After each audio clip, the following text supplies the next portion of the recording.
you can just call in, and the telephone number will appear on your screen, and you can just call in with your question, and you can just ask your question on the telephone. The speaker will hear you and will attempt to answer your question. So it's going to be a great day. All right, without further ado, let's move ahead.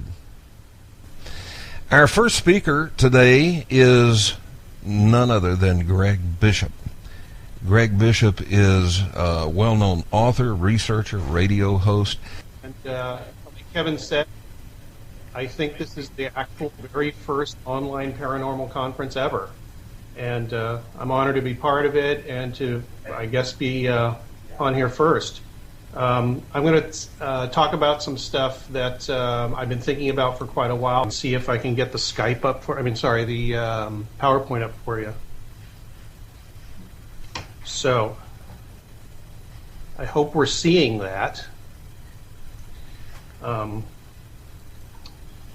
There's the title slide. Anyway, yeah, UFOs, aliens, and human perception. Oh, he says the PowerPoint isn't coming up. Okay, just a sec. So there might be some bumps here switching back and forth between, but we'll deal with it. That's fine. After all, this is the first one, right? So I will keep an eye on the screen there to make sure that our admin, Kevin Smith, says that we're still going, and I will assume if I don't see anything from him that we're fine. So most of you know that picture. That's the Rex Heflin picture from 1966 out here in California. In fact, most people are at least partially interested in the subject of UFOs. It holds a mirror up to the human experience, since it's apparently something external to us, which seems to possess a self-awareness and intelligence. The thousands of reports of gods, aliens, jinn, fairies, tricksters, and other entities that pop up through the ages are pretty good evidence that there's something very weird going on. Brings up the ubiquitous people from other planets. That belief has kept us running in circles for decades. Something that should be leading us into new areas of exploration, by its very strangeness, is locked into a prison that we have built for it. Speculation on the nature of UFOs and our ideas and interactions with the enigma are pregnant with possibilities, but the jokes and the dogma we hear all the time try desperately to keep the monster at bay. For extraterrestrial visitation. The authors proposed the theory of multi-universes and argued that other intelligent species may have figured out a way to jump effortlessly between our universe and their own, using their knowledge and technology to travel almost instantaneously to any time and place that they desire. Actually, we can produce the experience of an alien contact with reasonable regularity, and that fascinating tributary will be talked about a little bit later. The 50-year-old ufology club has not changed its popular tune one iota, at least in the United States, since its inception in the early 50s. Paradoxically, some of the most interesting thoughts about the subject emerged among individuals and smaller groups in the early years of serious research. 1950 holy books mention non-human beings. This class of creature was assigned spiritual status, either as messengers of God or denizens of other worlds or dimensions. A few of the ancient Greek philosophers were the first to discuss a universe full of other planets and possible extraterrestrial life.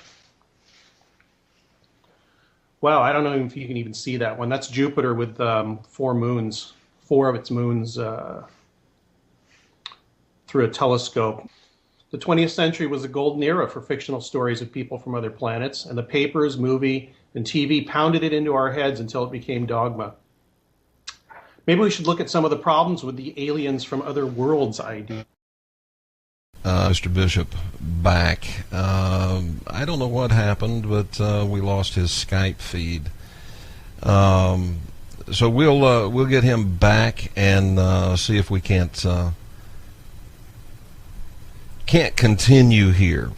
You know, as he pointed out, this is in fact the first of these, and while it's something that I do every night, it's not something that all these speakers... Are we back, Kevin? We are. It's not something that all these speakers do every night. We've got him back now, and let's go back to Greg Bishop. So are we there? there? Okay. Let's go back to the slides here.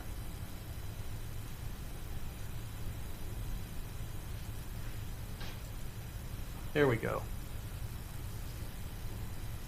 I don't know when I got cut off. I was talking about how the 20th century was the golden era for the extraterrestrial hypothesis, because that was pretty much pounded into our heads throughout. It's still being pounded into our heads. Seeing that? No, just go back to your screen and continue your presentation, please. All right.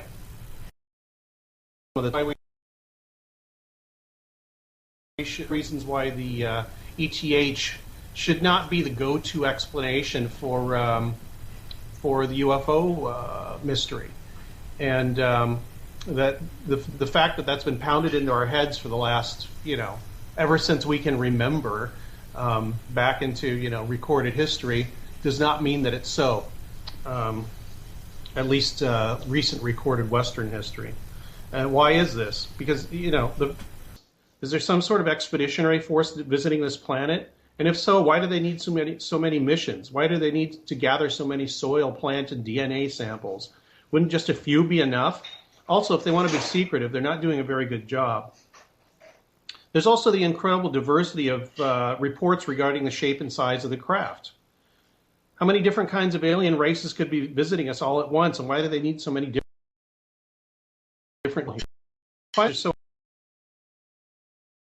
few people seem to pay any attention, even though they're just as provable as the ET idea. Could they be time travelers from our world, people from our future, who come back to have a look at us and see perhaps where we went wrong? This isn't really a new idea. A lot of you have heard this one. But there's one problem with this theory, and that is that we must accept time as a linear phenomenon. If time is flowing from future to past with the now in the middle, funneling all possible future everything that has happened or will happen or even could have happened exists without reference to time.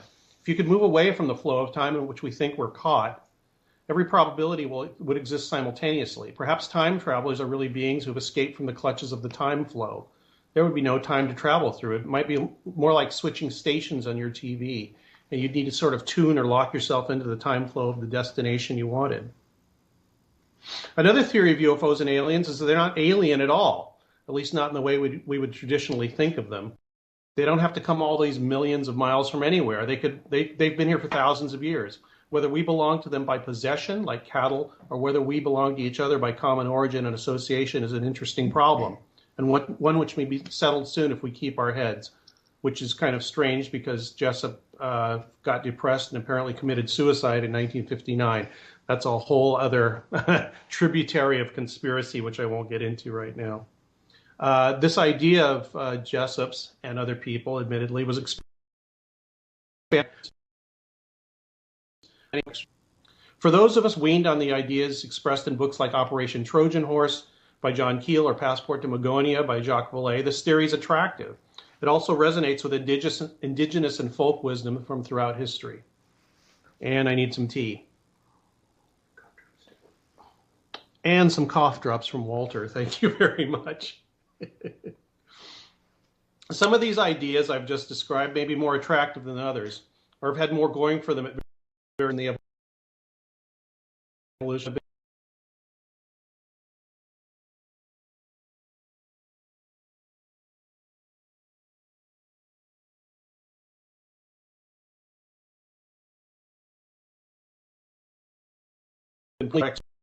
Create the UFO experience. We have a ready-made mental file in which to stuff UFOs. Most of it have it in the same file that includes ghosts, DSP, the Loch Ness Monster, and Bigfoot. There are actually similarities in these subjects that range beyond the obvious, but this categorization disease is dangerous and insidious. The filing of strange information in the back of small boxes in the deep recesses of our minds ends the debate before it's even started. Maybe this is aided by the way we describe our perceptions and memories.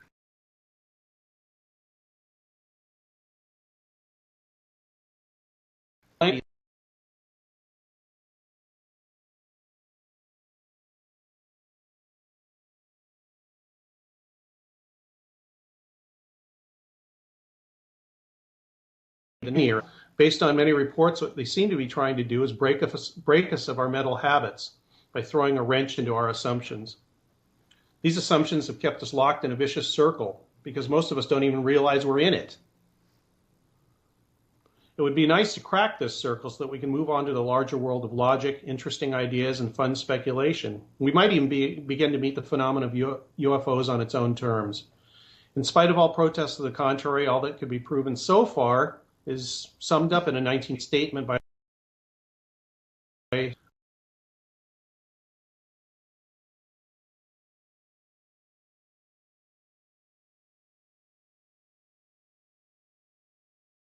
upper encounter of the third kind, CE3K. Herbert Schirmer was a patrolman in Ashland, Nebraska, who stopped on the road and saw this craft. When he got on the craft, he had some sort of encounter with military-like beings. When he finished his tour of the ship, though, which was kind of normal and something we'd expect, they bid him farewell and they added this strange line: "We want you to believe in us, but not too much," or something to that effect. I've always liked this case, and the strange quote from Schirmer's entities doesn't seem at all like they're to me.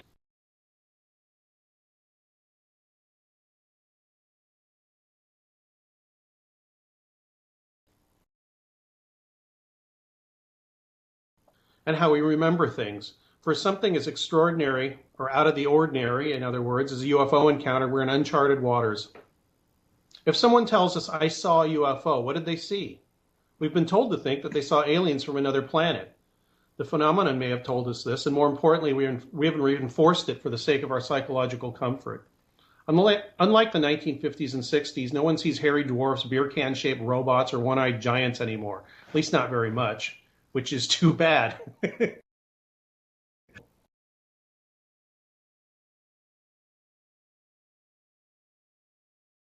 Awareness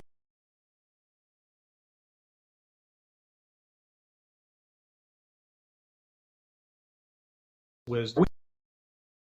We see time at that moment, or is it a representation based on what we expect to see? Multiple witness cases do exist where people cannot agree on what they saw, so this is not an idle idea or speculation. That's not to say the metaphor is without some value, but we often use symbolism to objectify something which is intangible. In an interview a few years back, Jacques Vallée said something very important just before he was cut off for a commercial. And if I'm remembering correctly, the quote was, "What we are finding is that our universe may be a subset of something else." The UFOs may be a subset of something else as well. They may be a projection into our awareness of something that is immediate and molded by us.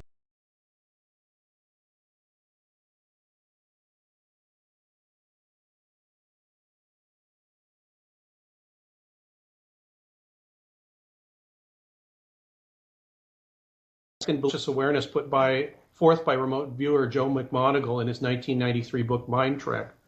What he wrote was, and this is a quote, "We reside and operate in a constantly fluctuating past of our own creation. By the time our processing is of any use to us, we're already dealing with past events. Our reality is in fact one we in fact invent or make up as we go." So what he's saying here is we're constantly taking in information and processing it mostly below the level of our consciousness.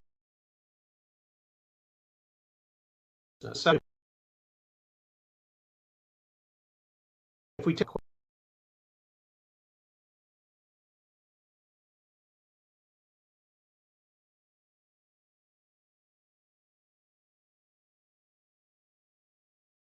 limited and garbled with something that's not going to stop by the lab to be measured and examined.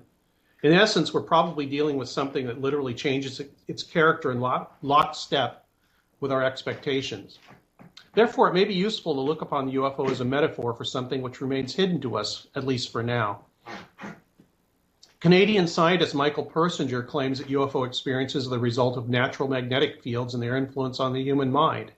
He actually built a football-like helmet device that, when used to stimulate certain areas of the brain, caused what Persinger said were typical abduction and UFO experiences.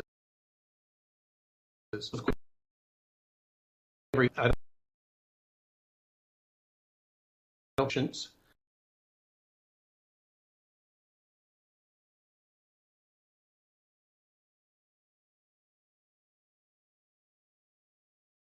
Going out areas of the brain that were affected by epileptic seizures. In some of the experiments, though, stimulating certain areas of the brain that were affected, particularly in the temporal lobes, gave people strange spiritual type images, some of them bordering on what we would now call near-death experiences. It seems that our brains can be tricked quite easily given the right circumstances. There is one other variance that makes my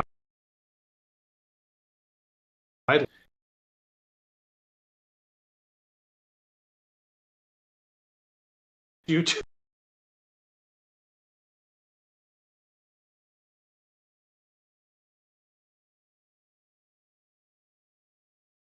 were guiding us along some sort of evolutionary path. He wrote and talked openly and honestly about his experiences under the influence of psychedelic plants. He's perhaps best known for his encounters with something he called self-transforming machine elves, seen when under the influence of DMT, which is dimethyltryptamine.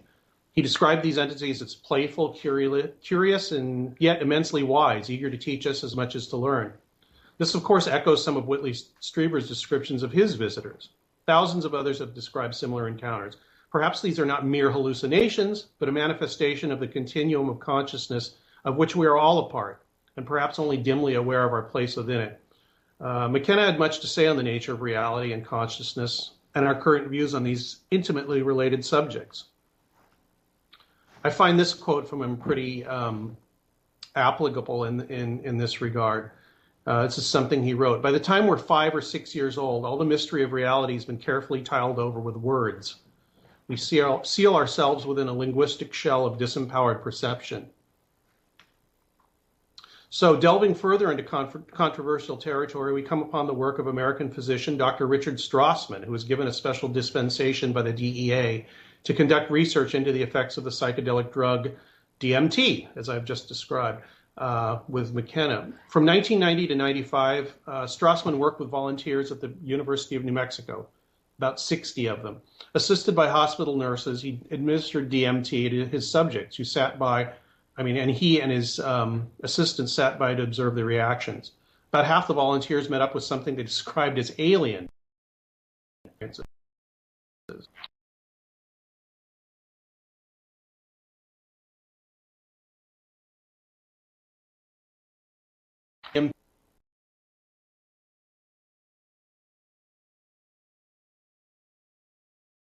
Beings, aliens, guides, and helpers. They look like clowns, reptiles, mantises, bees, spiders, cacti, and stick figures. They said things like, there were these beings, or I was being led, or they were on me fast.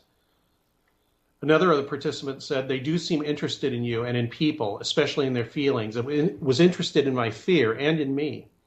If you're familiar with the abduction literature, which many of you are, these phrases and descriptions are exactly what is reported by people who claim to have been taken out of their cars.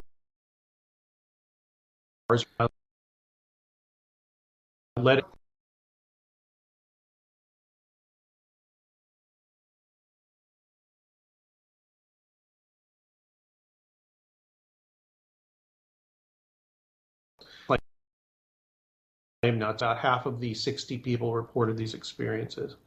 So a normal reaction to these findings would be, so what? People are seeing aliens on drugs. I know a lot of people who have done that. There's two reasons why this could be very important. The first is that this was a scientific study, the Strassman study, with extensive documentation of the whole process. The second reason is not so obvious, and that's this. What if we turn this idea upside down and consider that the imagery was not all coming from inside the subjects' heads? Did the DMT allow people to access a non-time and non-space based health?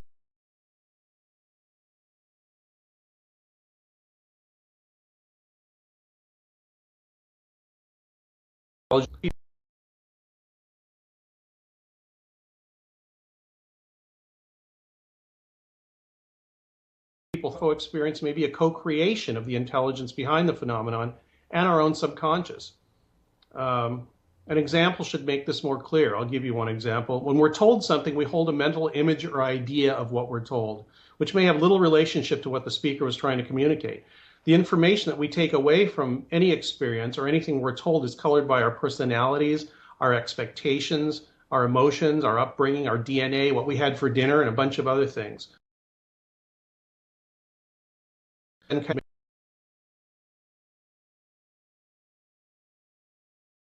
ways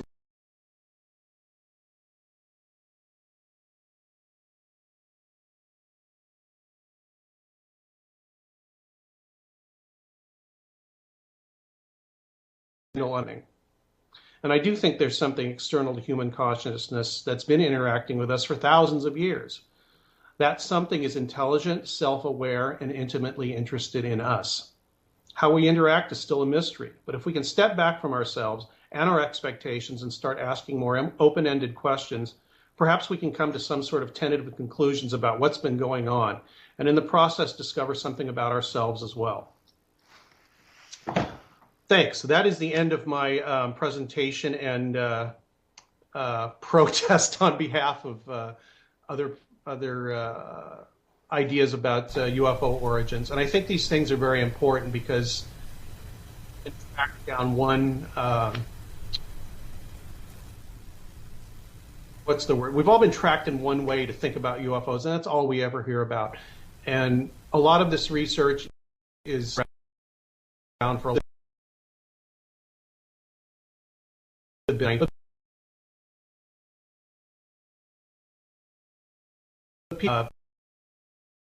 There's probably more than there is for, aliens coming from other planets. So I think it's interesting to look at these other things, and I think if we keep the debate alive, it keeps the subject interesting. Otherwise, all we're doing is this kind of circle jerk of more reports and more UFO porno and all that. So yeah, email me at greg@radiomisterioso.com if you've got any comments or questions, and we'll take questions here in a few minutes. The cherry on top I was talking about, and I don't know if we can get the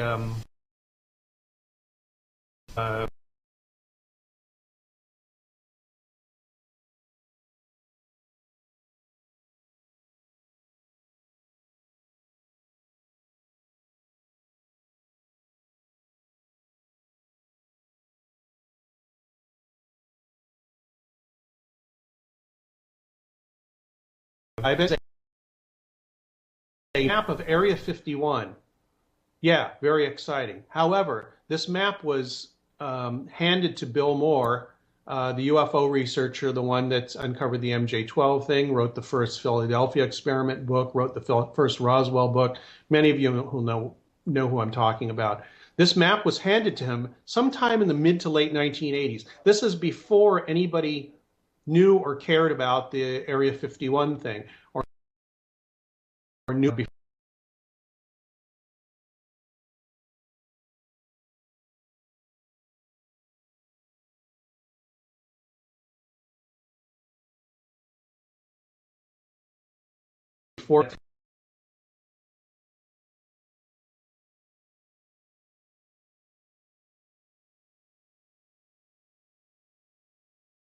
Kind of,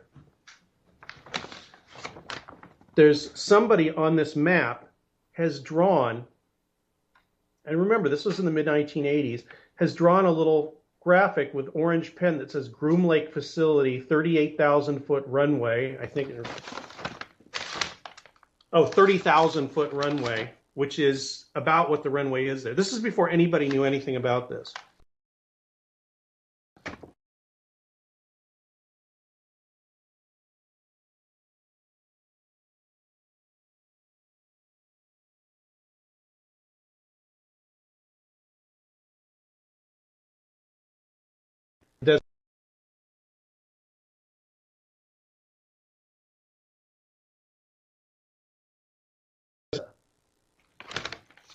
So what the hell was going on here in the late 80s or mid to late 80s? Somebody was trying to push this idea of UFOs being flown out at Area 51. Now, we usually think of this information coming, like I said, from Bob Lazar and his contacts or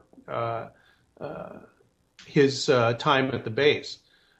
But what kind of campaign was going on in the late 80s to possibly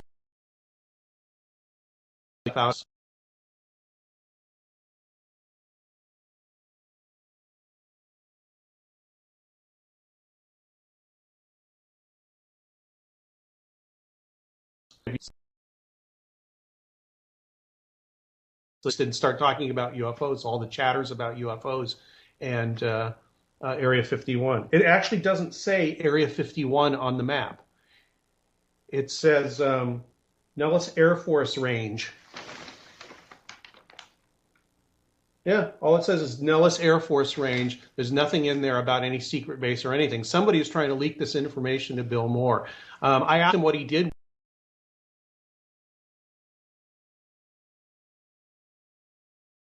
with all information they gave me. So maybe what they did is they went with Bob Lazar and a few other people.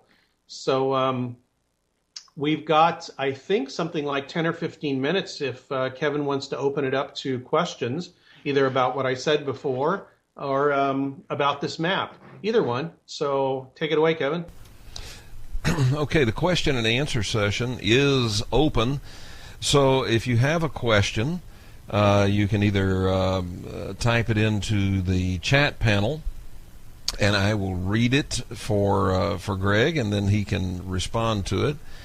Or you can give us a call, okay? You can do it either way. Now, if you call us, you need to call us at 623-444-5889. And if you call us, I'll push the button and I'll put you on line with Greg, and you can state your question to him entirely to him. I want to get the ball rolling, Greg, with a question about this possibility that these UFO experiences are somehow manifested out of our own expectations. And the question I have is, have you found the camera manufacturer yet? Are you still a camera manufacturer of what? Of our expectations? The camera that can photograph or videotape what we think we're seeing. I see what you mean. But by the objective experience of having video or film and us seeing what we're going to see? Yeah. Yeah, well, not all of these things are photographed, and a lot of them can't be photographed, and sometimes people photograph things that they don't even see that are there.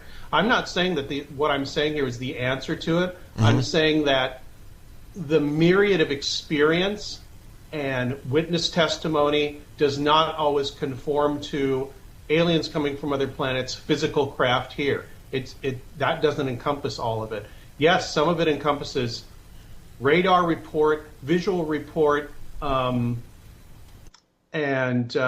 witness testimony, all that, all collaborating together. That's one part of the mystery. Another part of the mystery is why are people seeing, aliens on drugs? Why are people, and why are these experiences exactly the same as Whitley Strieber and other abductees have described? I think there's an answer there, and it doesn't have to do with physical beings coming from other planets. If you want to get into it, like I said, Jacques Vallée and John Keel are a good place to start. Mac Toney's books, Chris O'Brien, who's coming up later, his books are very good about this, especially the Trickster book. But yeah, there's a lot of tributaries here for the inner life of what's going on with the UFO subject, rather than just the physical, kick the tires kind of thing. And that I'm interested in that, because that seems to be where a lot of the answers lie for me, not the physical stuff, because we can collect reports till the end of time, and nothing's happened with them yet. All right, so what about this possibility? Now, this is something, like you do a radio show. I hear things from people from all different kinds of perspectives all the time, and this is one that a caller suggested, maybe more than one caller, but I do remember at least one who has suggested this, that perhaps in times past, we as a species just really weren't quite so in tune with the cosmos, And so these visitors, wherever they come from, were having to manifest themselves physically in order to get our attention. And that perhaps now we are beginning to be a little bit more in tune with the cosmos for whatever reason. And perhaps we can see them around us now more readily without them having to actually manifest themselves. What do you think about that? I think that, if anything, we might have been able to see things a little bit better before all of this overlay of people telling us what to see and suggestions about what we should see. I also think that if we're thinking about the subject and we're dealing with UFOs, aliens, or whatever they are, we have to be careful that our expectations of what they are may color almost completely whatever the thing is. Because my idea of what this extra-human intelligence is something that almost kind of like a Whitley Strieber idea.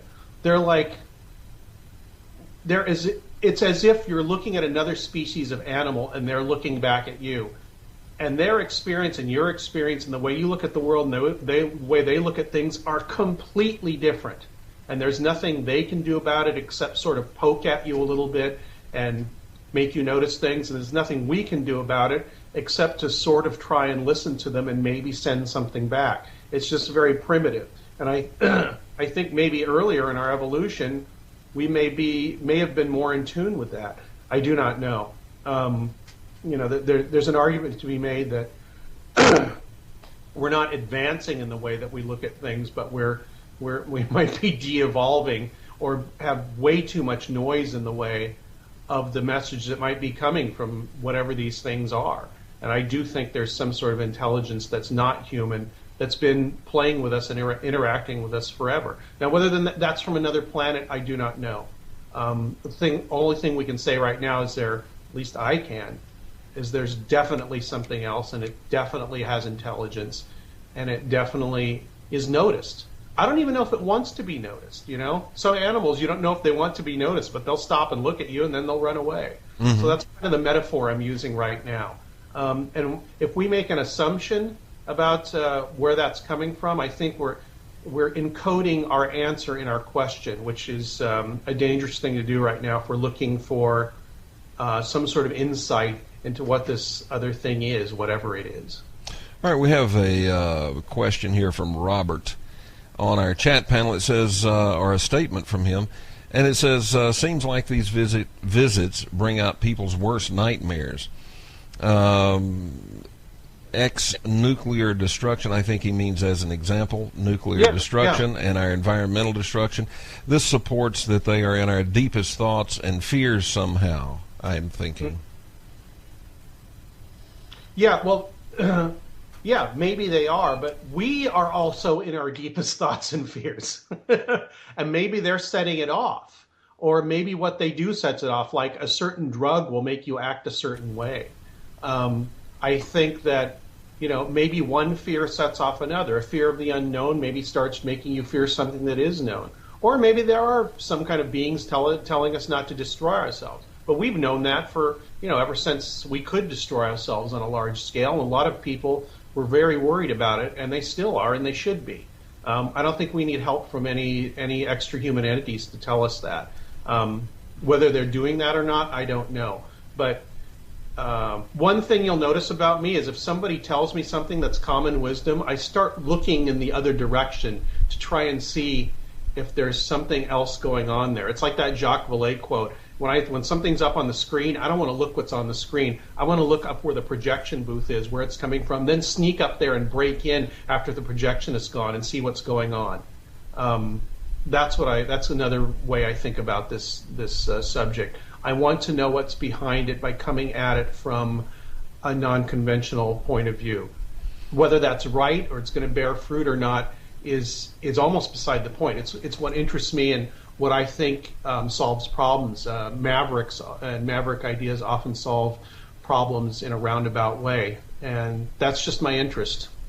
So I realize I'm prejudiced. Okay. All right, let's go to the telephone. I don't know who we have here, but you're on the Alternative Universe Conference, and I believe you have a question. Could you tell us your first name and then your question? Sure. The name is Ward, and my question is for Greg. Hi, Ward. Greg, great conference, and I'm happy to be the first caller here. Greg, you talked about basically an intrusion of some kind of something else into our reality, and maybe, not just a physicality of it presenting itself here in this reality. However, there are physical interactions with this environment. Rather than just citing cases, I cite, someone like Ted Phillips who has, thousands and thousands of landing trace cases. Yeah. Do you think that anything can be done further with landing trace cases, and have they dropped off, or is no one just looking at it anymore? And do you think we can take landing trace cases to a new level to show some sort of physical reality interacting with us? Thanks much, Greg. Okay, I heard most of that. What Ward was asking about was, first he said there is a large component in the literature of physical trace cases, specifically studied by a researcher named Ted Phillips, who's been doing it forever. He has a huge catalog of these.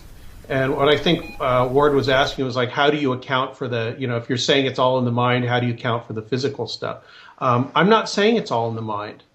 What I'm saying is that there is a component of it that is very intimately connected with our subconscious and our mind and the way we look at things. And we have to be careful about where, how we process the information. Just because it's a physical trace doesn't mean it's a physical trace of something from another planet. It could be a physical trace of something from this planet. It could be a physical trace of something that manifests only temporarily. And I realize that's way out there and not really supported by scientific literature at this time.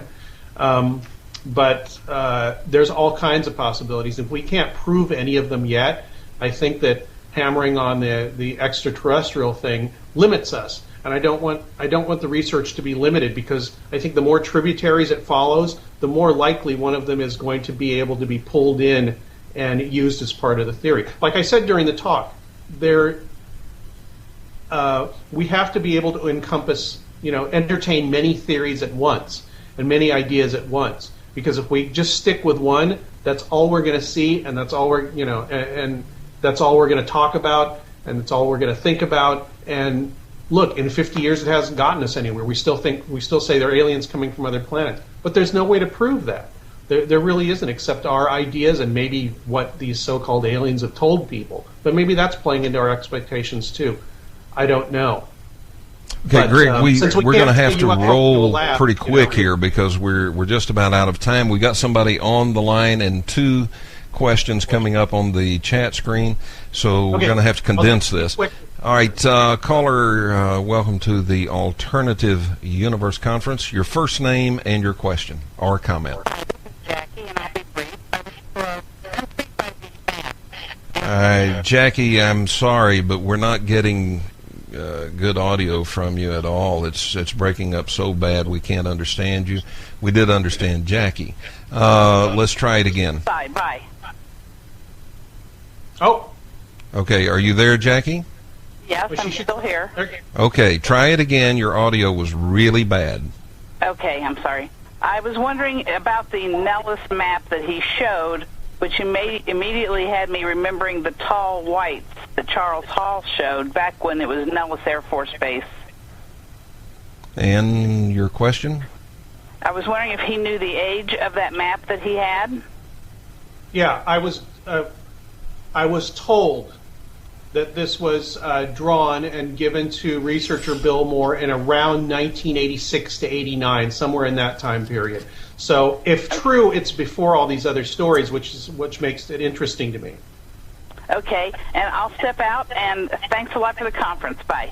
All right, thank you. Thanks so much, Jackie. I hope that answered your question. Okay, we have 2 questions quick here on the chat panel. Greg, do you share this idea that the information from Moore was intended to promote misdirection, to lead someone in a direction away from Nellis activities? I think it was I think it was double-edged. It was designed to lead people, just like the stuff with Lazar, lead people towards it, so people would look at it and start talking about it, and also to take serious people away from it, because the serious people who paid attention to it probably were not interested in UFOs, and that's what the counterintelligence people want. They want to be able to track people that are interested in it, even if they're saying, "Oh, I'm just talking about, I'm just interested in the UFO thing." And I think that you have to look at both sides of it in that case. Okay. 4th of July, 2010.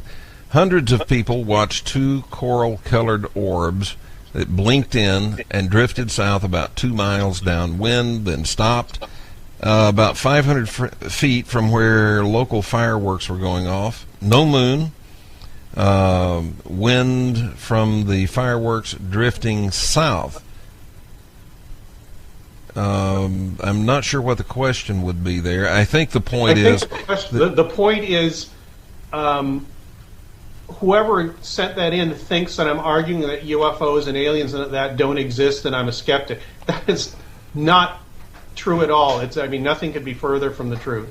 I think there is something going on, but I think we have to open our minds up to all the reported phenomenon, all the reported effects on people, not just sightings of things in the sky. Because, we've seen those for... it's been cataloged for 50 years or more. I accept that there's strange things in the sky that aren't conventional, that aren't balloons, that aren't hoaxes, that aren't, there is something weird, and it is something that we don't know about. But jumping to the conclusion that all these things are due to beings coming from other planets in physical craft, I think is untenable, or at least questionable. And I'd like to look at other answers to that, and that's what I was trying to push here today. Let me throw this in, and then we will move on to our intermission between you and the next speaker. But what would you say would be the possibility that promoting the idea that it's all extraterrestrial would play into the hands of anyone who had sufficiently advanced technology to hoax that and to make us think it's all coming from extraterrestrial, in order to obscure something else they are doing. And when I'm talking about someone else and I'm talking about humans right here on Earth. Yeah. Well, I think it's very possible, and I think it actually has happened. It's documented to have happened. The government, various governments, but the only one I know about is the United States government, has used the UFO subject to cover up for all kinds of things, for advanced technology. And I think a lot of what people are seeing, especially around bases or near them, is advanced technology. That's what I think the Cash Landrum case is. Somebody told me they think it was a nuclear-powered craft that was in trouble. I tend to believe that, because otherwise why were there helicopters hanging around it and all that? It can be used to cover up all kinds of things. It can also be used as, like I said, as a bait to get people who you want to talk about certain things, because of their professed interest in UFOs. So that's it's another one of my interests, which is why I showed the map. Is that I'm very interested in what the government thinks, how they use the information, and the purpose of Project Beta, for the most part, the book I wrote about Paul Benowitz, was to warn people about what could be done, what has been done, and to keep an eye out for this in the future, and especially if you hear stories that really can't be proven, that have something to do with a military base or an underground facility or something like that. I think that's, it's very, the subjects are intimately connected, and you should be aware of that when you're studying the UFO subject. It's very important, yeah. All right, last question, and you've got like 40 seconds here. Okay. You mentioned that only adults have been programmed to think or believe something, but children saw the same thing. Of course, they saw the same thing. Just because children saw the same thing doesn't mean that it was objectively. what they were seeing was objectively real. What their memories were, their experience were, a closer experience like an abduction or going on a craft or something like that. People will give me these, like, children and adults see the same thing. Well, of course they see the same thing, but a lot of times children see things adults don't. Mm-hmm. There's the other side of that coin. I mean, people have memories when they were kids of extremely strange things, giant spiders and things like that adult probably wouldn't see. So if you take one example of any of these things, I think it ignores a lot of the other data. And if you ignore, I'm not trying to ignore anything. I'm trying to kind of give a pan view of all of this and try and see what fits all the data. And nothing does really. But a lot of the data fits a lot of different theories. And I think we have to be able to live with that in order to advance beyond saying there's aliens coming from other planets and they can control our minds and all this. I'm like I said, I'm cheerleading different points of view and not excluding anything. And I'm not excluding the extraterrestrial hypothesis. That's why I spent about 10 minutes saying, yeah, it's viable, but here are the problems. Greg, we want to thank you for being with us. Great presentation. And we are going to move along now to our next presenter, which will be Walter Bosley. All right, ladies and gentlemen, up next is someone that is familiar probably to all of you, and his name is Walter Bosley. He's a well-known researcher, author, publisher. Walter's presentation is The Hidden Landscape. And Walter, the mic is yours. Thank you, Kevin. And I want to welcome everybody here. This is our first time doing this. You'll hear that all day, and we're very excited. We're going to see if the slides work, or if not, I'll jump off the slides and just continue. There we go. That's me. We'll try this one more time. We're going to try this one more time, and then but we're not going to fool around with it too much. But of course, that's me. And then the title. How do I click forward? That one there. Okay. And I'm here to talk about the hidden landscape. And so we will go forward. Thank you all for being here today. Most of the speakers are here to share what they do, myself included, what we're up to lately, and probably reveal a few juicy tidbits you won't hear us mention on podcasts or radio shows. That's the general theme of this conference. You can go back to me if you want. There we go. And okay, so what is the hidden landscape? Are there worlds within worlds, or do we simply experience the full spectrum of reality in various layers, some of which we embrace and others we choose to ignore? My odyssey began at 16 years old with an enlightenment experience and continued with occasional periods of psychic and experiential revelation over the course of about 25 years. It intensified just a few years ago when I first attempted remote viewing. The results astonished me and the three people for whom I demonstrated it.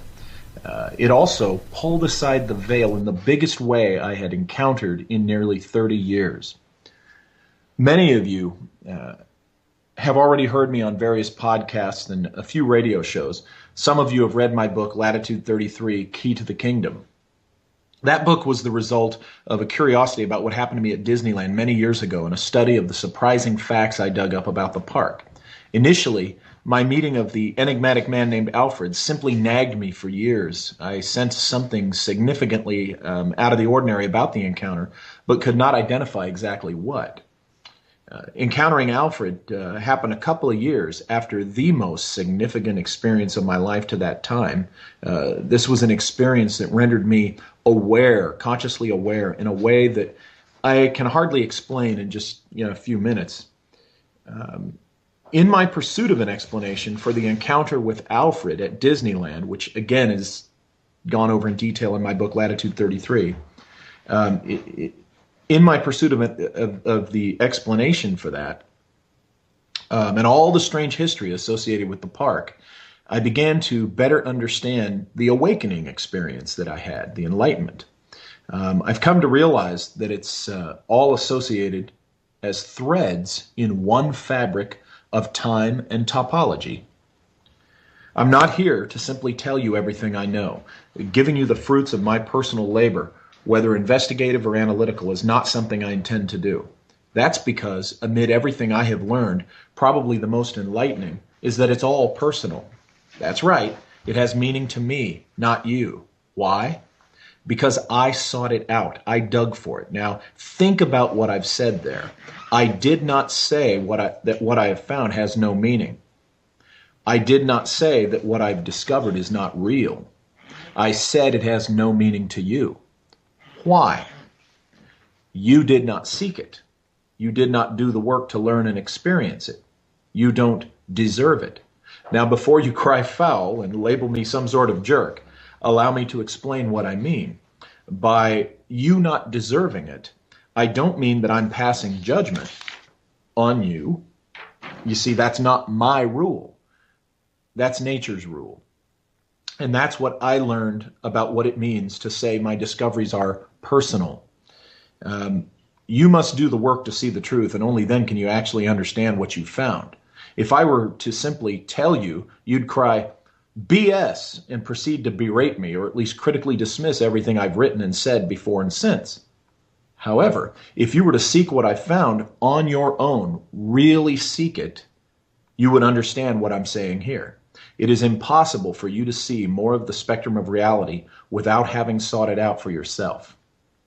You will not see it by learning what's there from someone else. Only when you do the work do you realize the truth is personal for you as well, and you can see it. I'm not special in that regard. It's yours for the taking. We all remember the movie The Matrix, a very clever film with astounding visuals and a definite social agenda. Well, contrary to that film, I'm telling you that what you see around you is not an illusory lie with reality hidden beneath its veneer. What you see around you is reality, but merely that part of the spectrum you are able to see at present. It is most assuredly real, but it is not everything that is there. Do your own research and investigation, and you'll see there is much more. In the meantime, perhaps what I share today can be of assistance in your search. Time does not permit me to provide the details of the book I referred to, Latitude 33, Key to the Kingdom. However, you can read it for $1 on Kindle from Amazon.com.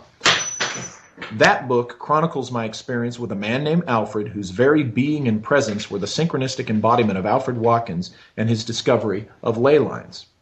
That book explores what these lines mean in our reality via the filter of the experiences in my life. The 2011 edition, available at Amazon, tells a little more of the story than I was originally willing to reveal, and in doing so, provides a taste of the differences I've come to know between coincidence and synchronicity. I no longer believe in coincidence so much. When I was a federal agent, I learned how to investigate and recognize that my hunches were something to pay attention to. And then I learned how to recognize synchronicity during the writing of the book Latitude 33 and the one that followed. If you have read the second book I refer to, Empire of the Wheel, Espionage, Murder, and the Occult in Southern California, co-authored with Richard B. Spence, you may be able to recognize clues to what this book has in common with Latitude 33, the Disneyland book. The first clue is very obvious. Both books discuss ley lines and the physics, mundane and extraordinary, associated with them. However, the other clue is what I'm here to discuss today. There is an object the two books share which hints at a much larger truth to the murder mystery of Empire of the Wheel. Specifically, I speak of an object my co-author and I categorized among the strange things we did not want to discuss in a book already full of strangeness. That object is a carousel. It is with this object I provide you the tool to make your own discoveries. Probably the best way I can help you embark on your journey to the hidden landscape is to tell you more about the carousels. Not just any merry-go-round. I'm talking about carousels that are placed very specifically on the ley line grid identified to me through geomorphology.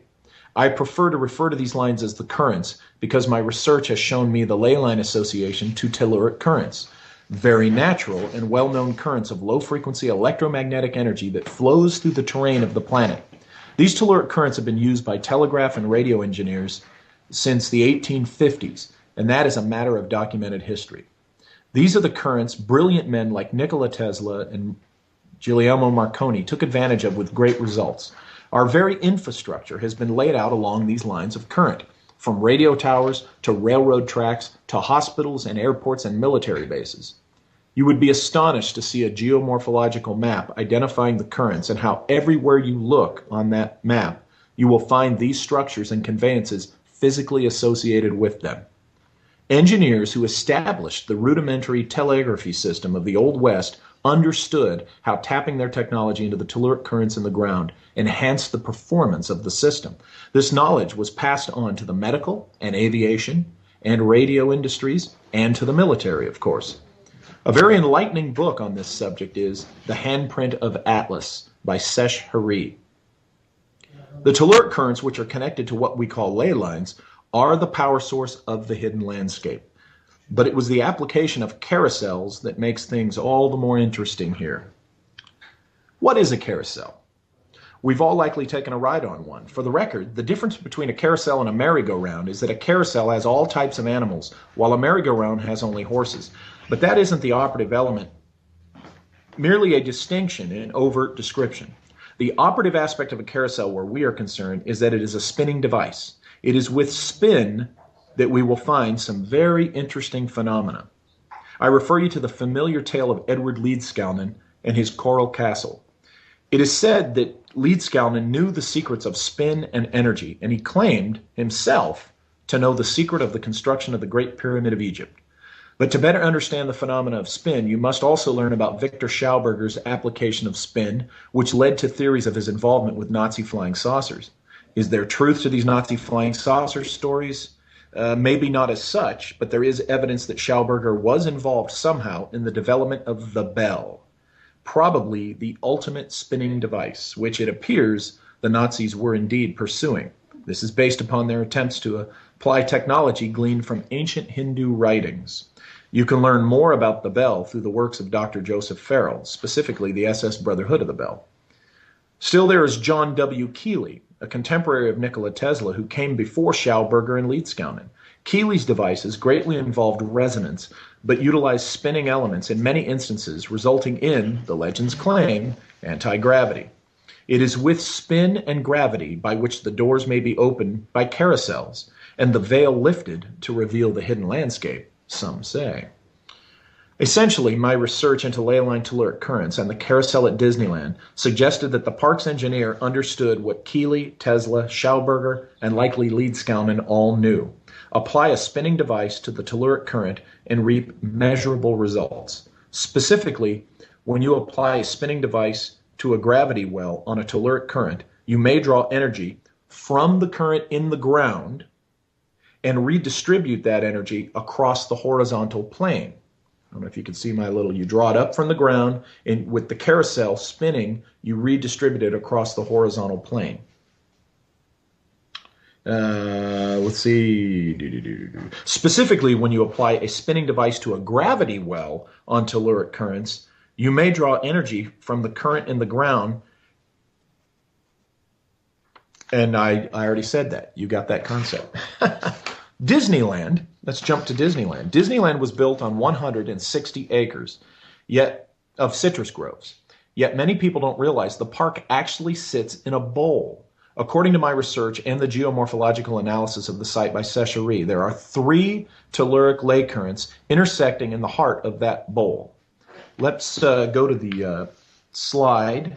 I have a graphic of that to show you those ley lines and where they intersect at Disneyland. And I think you'll find this, and we'll leave that slide up while I talk for this next selection. Let's go one more. There we go. I hope you can see that.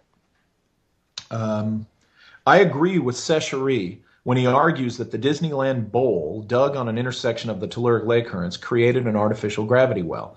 And it just so happens that the carousel was originally placed right on top of that intersection you're looking at.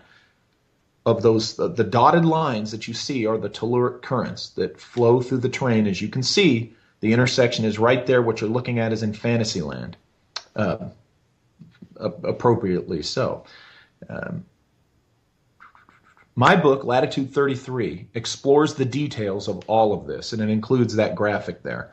So I refer you to it for the details. For the purpose here today, I'm saying that we are dealing with a spinning device on not just one line, but 3 times the energy. And my experience with it caused me to have what I'm convinced was an encounter with extraordinary phenomena that would ultimately reveal to me the hidden landscape. My Disneyland carousel ley line research led me to look at other areas and other carousels. What I found was that there are indeed other carousels placed on telluric ley currents throughout the United States. Most of them are older carousels. Several of them have been in their locations for many years. Most convincing to me that this was done on purpose is that a number of them have been moved from year to year, decade to decade, and always placed on the ley lines. That we identified the understanding of this technology and natural phenomena dating back to the mid-19th century suggests that those who placed the carousels were indeed aware of what they were doing. The question is, why? In the case of Disneyland, as my book Latitude 33, Key to the Kingdom presents, the placement of the carousel on the telluric ley intersection was likely done to enhance both the visitor's experience inside the park and the overall success of the park. In the case of Disneyland engineer C.V. Wood, I think this was the case in nearly all the amusement parks he went on to design, wherever possible. But was there another reason? Something more than mere marketing and amusement enhancement? I suspect there was.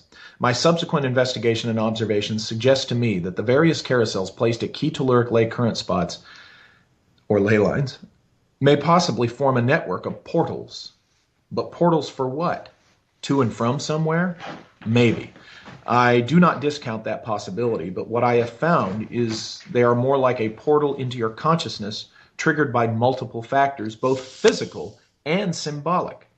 These are portals that work with certain natural phenomena to affect the visible spectrum, and thus reveal more of what they may actually be, more of what may actually be around you.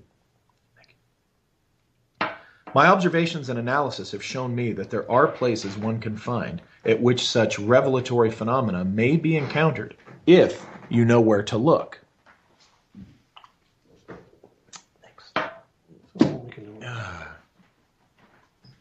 So, where would you look? I will suggest some places shortly. First, I want to make certain I am clear on a few points. Primarily, you must be prepared to accept the personal aspect of whatever you may experience. Forget doing any of this for the alleged good of all. What is there will not let you or anyone else reveal it to just everyone for any purpose. While what you may find is there for anyone to see, if they know how to look, it isn't to be revealed by any of us to just everyone. It is for the individual to seek out and experience. I think, alone. Second, you must make a sincere effort to seek it out. What is there will not be mocked. It will gladly ignore you and let you go off running your mouth, denying its existence, knowing that in the end you will be embarrassed. What is there does not need to prove itself to any of us. Third, you must be prepared to deal with what may be revealed. People will ridicule you and attack your character and reputation, viciously in some cases. What may be revealed could change your perception of reality. Are you emotionally prepared for that? If you understand these 3 points, then knowing where to start might have some value. You are probably asking why, after what I've said, I'm telling you any of this. However, consider what I'm saying and what I am not saying. I'm not telling you what you'll see. I'm simply sharing with you where you might go to begin your odyssey. It may or may not work for you. I've already written a book on the idea, so this is to me merely an extension of that work.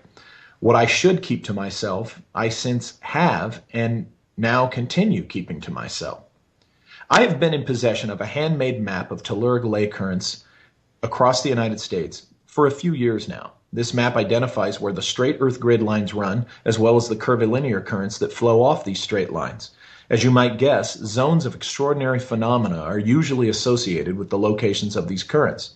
Because of my research on the book Latitude 33, Key to the Kingdom, and subsequently my discovery of a ley line carousel present in the events of Empire of the Wheel, I naturally became curious about other carousels on ley lines. I need the next slide. Oh, you do? Soon, yeah. Okay, sorry. Became curious on other carousels on ley lines. Working with Seshari, I found them. I will share the locations of some of these for you to investigate yourselves, and then I'll provide suggestions for how to investigate this issue. There are 6 carousels in particular that you may choose to experiment with. Okay, next slide. Okay. And excuse if the slide's chopped off. I, of course, am going to say where these places are in case you miss any of it. The first one, for those in the San Francisco Bay Area or greater area of the Pacific Northwest, Northern California, is the carousel in Tilden Park in Berkeley, California. This was built in 1911, and interestingly, I have to tell you, this carousel that you're looking at was built in 1911 for a park in San Bernardino, California. That park in San Bernardino no longer exists. However, that carousel you're looking at was in the San Bernardino Park during the events of my book, Empire of the Wheel, the book about the occult sacrificial murder, and ley lines and other very interesting things. So if you read Empire of the Wheel, that carousel you're looking at right there sat on a ley line in San Bernardino during that mystery in 1915. And through the years, the carousel you're looking at was moved to San Diego, then Los Angeles, and then finally up to Berkeley. And every time it was moved and set up, it was set up on a ley line. So you can go check that carousel out, anytime for those in the area of Berkeley, California. Now, the next one is another carousel I've visited personally several times. This one is Glen Echo Park, Maryland. This sits in what's called the old Chautauqua grounds, at an old fairground midway area that they've been refurbishing. And this carousel was built in 1921. It also sits on ley line currents identified on the map that I've been provided. That's Glen Echo Park, Maryland. This is also a free park, just like Tilden Park. Next, we come to Six Flags in Arlington, Texas, the original Six Flags Park, and there's the carousel there. It also sits on ley lines, a ley line. This park was interestingly designed and engineered by C.V. Wood, the man who designed and engineered the original Disneyland. And again, in Latitude 33, Key to the Kingdom, I go into great detail on that and the significance of it. But for those of you in the Texas area, Arlington's near Dallas-Fort Worth, you'll do your experiments there if you choose. Then, of course, you might expect it, but the carousel at Walt Disney World in Florida is also placed on a ley line current. So for those of you who visit the Walt Disney World Park, it was built in 1917, by the way. The Six Flags carousel was built in 1926, but this one you're looking at Walt Disney World was built in 1917. Again, here's the theme of these old carousels on ley lines. Next, I'm going to give you is the carousel at the Zoological Gardens in Louisville, Kentucky, built in 1919, also on a ley line. And those of you familiar with some of the more macabre research having to do with Asheville, Kentucky, might find this Kentucky carousel an interesting one to experiment with. So the Zoological Gardens in Louisville, Kentucky. And then the final one I'm going to give you today, some of you won't be surprised, Cheyenne Mountain Zoological Park in Colorado Springs, Colorado. Now, this carousel was built in 1925, and again, it sits on ley lines right there in Colorado Springs with all the history associated with Tesla and advanced military technology and all that stuff. So, and underground stuff. So there you go. Those are 6 carousels. I've never identified these publicly, except maybe talking about the Tilden Park one.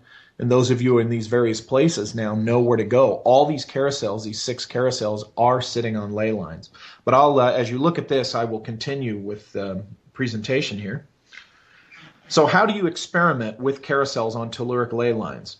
I will share my method, and trust me, it will bore the less dedicated. This is, as we say, what separates the men from the boys, so to speak. No offense, ladies, but you're included. It's just a phrase. The experiments will require either a day at the parks or local access for multiple visits. In the cases of the Disney Park and Six Flags, you may want to dedicate several rides on the same day, as admission is not cheap.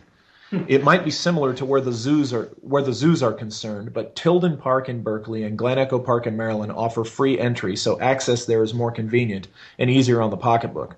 I would recommend at least 6 to 10 rides on the same day. Mix and match them, spread them out, do a couple back-to-back if you can, do them in 2s, 3s, your choice. What you will need is first a clear mind. You can't really get near any results if you're with a gaggle of kids or an annoying mate. If you do visit the carousel with family, kindly ask your mate to handle the kids during your experimentation rides. Allow yourself a few moments of inner calm before riding. The next requirement is a notepad and pen.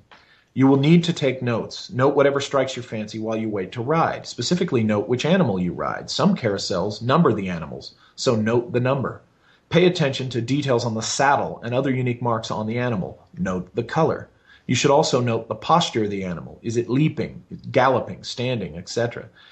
Identify the animals to either side of you and describe the person riding beside you, if any, their gender, their race, their hair color, clothing, etc. Make a point on carousels with chariots to do some of your rides in the chariot. Now, this is usually the fancy bench seat on a carousel, and there is often only one, as the thematic idea is that the animals are drawing the chariot around the circle. Note all the details of the chariot. Another important detail, note the carousel panels. Now, these are the art panels usually found around the outside top of the spinning canopy and also along the inside central hub. Are there scenes of nature or cities or local or famous places? Note this generally for the carousel and specifically for the aisle you ride on. Note the music. Is it a calliope? Is it a band organ? Can you identify the tune? Also note if there are mirrors. Note as many of these details of the physical elements before the ride. After each ride, immediately find a quiet place to the side or corner where you can write down everything you experienced and felt during the ride. So what will you experience?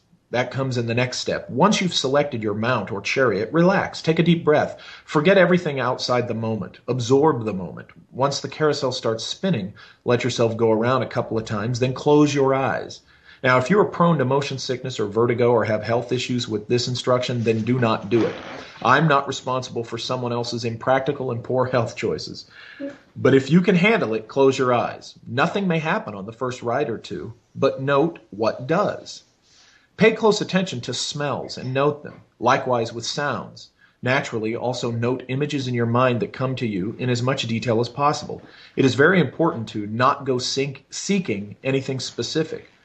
Don't even want anything to happen. Just see and note what does happen.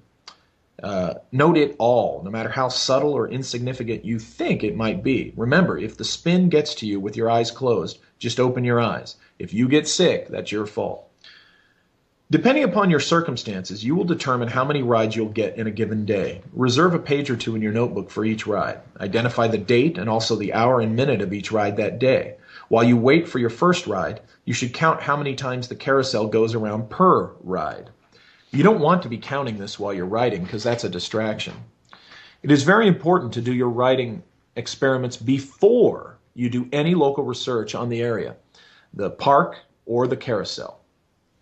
I cite the National Carousel Association in my book Latitude 33, which provides whatever basic data they have on a particular carousel. I was personally able to assist them with filling in a history gap on the Tilden Park Carousel as I discovered that it was built in 1911 for Urbita Springs Park in San Bernardino, the site of one of the possible sacrificial murders discussed in Empire of the Wheel. I did this through photographs taken in circa 1915, matching them to a recent photo of the same carousel now in Berkeley. The reason you want to conduct your writing experiments prior to your local background research is that you don't want to front-load your consciousness and make yourself picture the information at will. My discovery came after I learned about the Tilden Park carousel through a remote viewing, which is a completely different story than what I'm talking about today. And it is a story. It's a doozy. But the discovery of its San Bernardino connection was quite a shock. Anyway, the idea with your experiments is to see what comes to you psychically and then to verify that psychic experience through the subsequent research where the historical data is inarguable. Remember, psychical experiences are arguable. Do it right, or forget taking seriously what you've done. Another important thing to remember, don't personalize everything. There's nothing more annoying than the person who has to relate to every extraordinary experience they hear someone else share. There's nothing more boring than the dilettante whose results are clearly BS, like a child on the playground feeling left out and saying, "Me too, me too." If you do it right, you will get results, your own results, I have found. Once you've spent a day experimenting on said carousel, the next step is the research. You'll want to dig into the local history of the area. You want to learn everything you can about the park and who built it. Next, you want to pull out your ride notes and search for anything associated with any images or smells you experienced, sounds, and the history of the area or the park and its builders. Once you've exhausted the possibilities outside yourself, then you can look at those related to yourself. Take notes on all of it. What you should come up with after all this are landmarks and signposts to the hidden landscape. The signposts may be insights into the local history, pointers to where to look for landmarks. Signposts may be people and their associations. You may find that the mayor of your town 100 years ago was acquainted with Nikola Tesla, or the gardener who put down the lawns and flower beds in the park was deeply interested in alchemy. Perhaps that gardener planted certain trees or flowers that mean something esoterically, and maybe he placed them at key points on the telluric ley lines in the area. The signposts, whatever they are, may very well lead you to landmarks, such as statues, or features built into the local scenery that have direct relevance to esoteric or metaphysical topics or figures. It is when you begin to find landmarks that things really get interesting, because these are usually placed in key relation to portals of energy. It is likely that you'll pull the veil aside more at these locations than anywhere else. Once you do, once you see what has been hiding there in plain sight, you will find it easier to find more. And always remember this. Whatever you're looking at, sometimes they look back. Now, I want to share with you something I've never discussed publicly, and actually only privately with a very few people. And you're the first public audience, so to speak, that I'm sharing this with. That's why you're here, and the kind of thing you came to hear, I think. I have found and seen enough to convince me that the hidden landscape is real, obviously. Sometime in late 2010, it was around October, I discovered a foot course laid out in a public place visited by hundreds of people daily, almost daily, and have yet to observe anyone else noticing it. This foot course is at a mall near my residence and was clearly designed into the layout and architecture and decor. It features esoteric shapes on the path, alchemical numbers in key locations, Masonic symbolism, architectural synchronicity, memory theater, and, as you may have guessed, a carousel. Interestingly, the background of the landscape and design architectural firm that did the job offers clues to an esoteric interest on the part of the designers. Since discovering this, I have numerous times gone to this mall to follow the path laid out by the symbols embedded in the ground, on the walls, and among the shrubbery. The results have been noticeable. What are they? Usually of a revelatory nature, that is, both the symbols and the landmarks on the path itself, and they are amazingly associative to my outside research. This memory theater course, I conclude, works as some sort of generator for the subconscious, working in conjunction with the ley line that runs right through the mall. Yes, there is a ley line running right through it. Specifically, one of those that runs through Disneyland. The ley line telluric current is what drew me to examine this mall in the first place. For this conference, I wanted to present material I haven't discussed on podcast or radio shows. I wanted to share something a little deeper and potentially more revealing to this audience. The fact that you're here shows me that you are sincerely interested in what I'm talking about, and so I'm willing to share this much that I've given today. Should you choose to apply these tools and give it a fair application, I think you might be pleasantly surprised with your results. Since writing Latitude 33 and Empire of the Wheel, my investigation into the mystery onto which I stumbled has continued, and more has been revealed every step of the way. It is in those continued results where I have come to an understanding of the admonition of Isis that you should tell no one. Well, what does this mean? To me, it means when Isis lifts her veil and reveals her true nature, it is for you. She will not lift her veil until you have earned it. I have not nearly revealed here today everything that I have and continue to learn, have learned and continue to learn, and neither should you. Use the tools I provided today and commence your journey to the hidden landscape, and you will understand why. Now, before I conclude, if you're interested in the books that I talked about today, you can find Latitude 33, Key to the Kingdom, the book about the Disneyland ley lines, at Amazon, and it's only $1. It is on Kindle, but I remind everyone that the Kindle application is free. Amazon lets you download the application for free. You do not need a Kindle device to buy and download and read Kindle books. This is a good thing. So if you don't have a Kindle device, don't worry about it. You can get Kindle for free, and you can get all these books for great price. The Disneyland book is only $1. And then there's the Empire of the Wheel. I apologize for the slide being cut off, but Empire of the Wheel is my latest nonfiction book written with Richard B. Spence. It's about espionage, the occult, and murder in Southern California. Murders which we believe were probably occult motivated and committed on ley lines, and all sorts of other things in that book that you will be astonished. That's nonfiction. Also, I'd like to tell you about the novel that I wrote, I Will See You in Time. This is a novel based on the Disneyland book, Latitude 33, the book Empire of the Wheel, which I just showed you, and my personal experiences with these phenomena, and the very strange things and ideas we did not put in the Empire of the Wheel book. Now, it features as characters some of the historical people who lived and were murdered in the Empire of the Wheel mystery in that nonfiction book. Well, there it is in a novel, and I think it's $1 or $2, something like that, at Kindle, at Amazon. But this is kind of a little trilogy of all the stuff I've talked about today. And let me see there. So the next time I appear on this conference, later in spring, maybe early summer, I will reveal the location of the psychic generator laid out in the mall that I've been discussing. And I thank you so much for attending the conference and your attention this hour. And it's time to field questions. My face will pop up back on screen here, and I'm ready for questions. All right.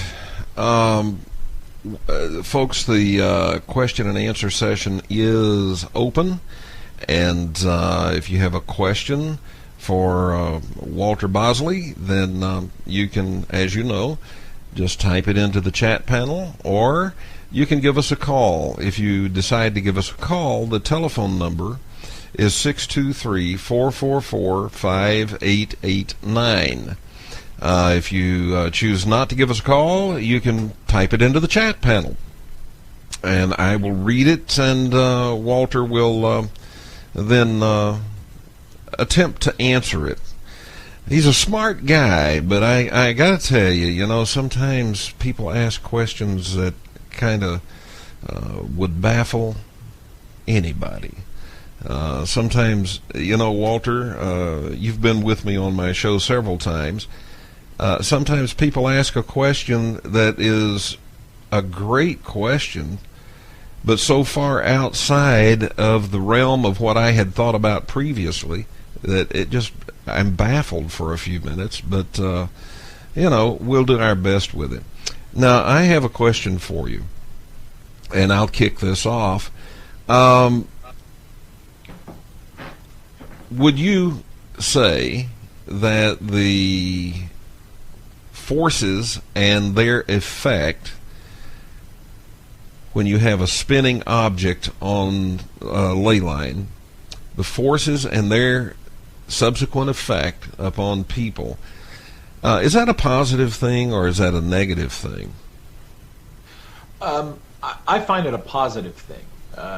And maybe to explain the difference between what would be positive and negative, if you go, sticking your wet finger into a light socket and, you get electrocuted, that, of course, is a bad thing. But think about what you did. You kind of stuck your wet finger in a light socket, which we know is not smart. It's kind of like touching a red-hot iron or putting your hand in a shark's mouth. There are just certain things that, basic common sense, we realize, okay, that's not good.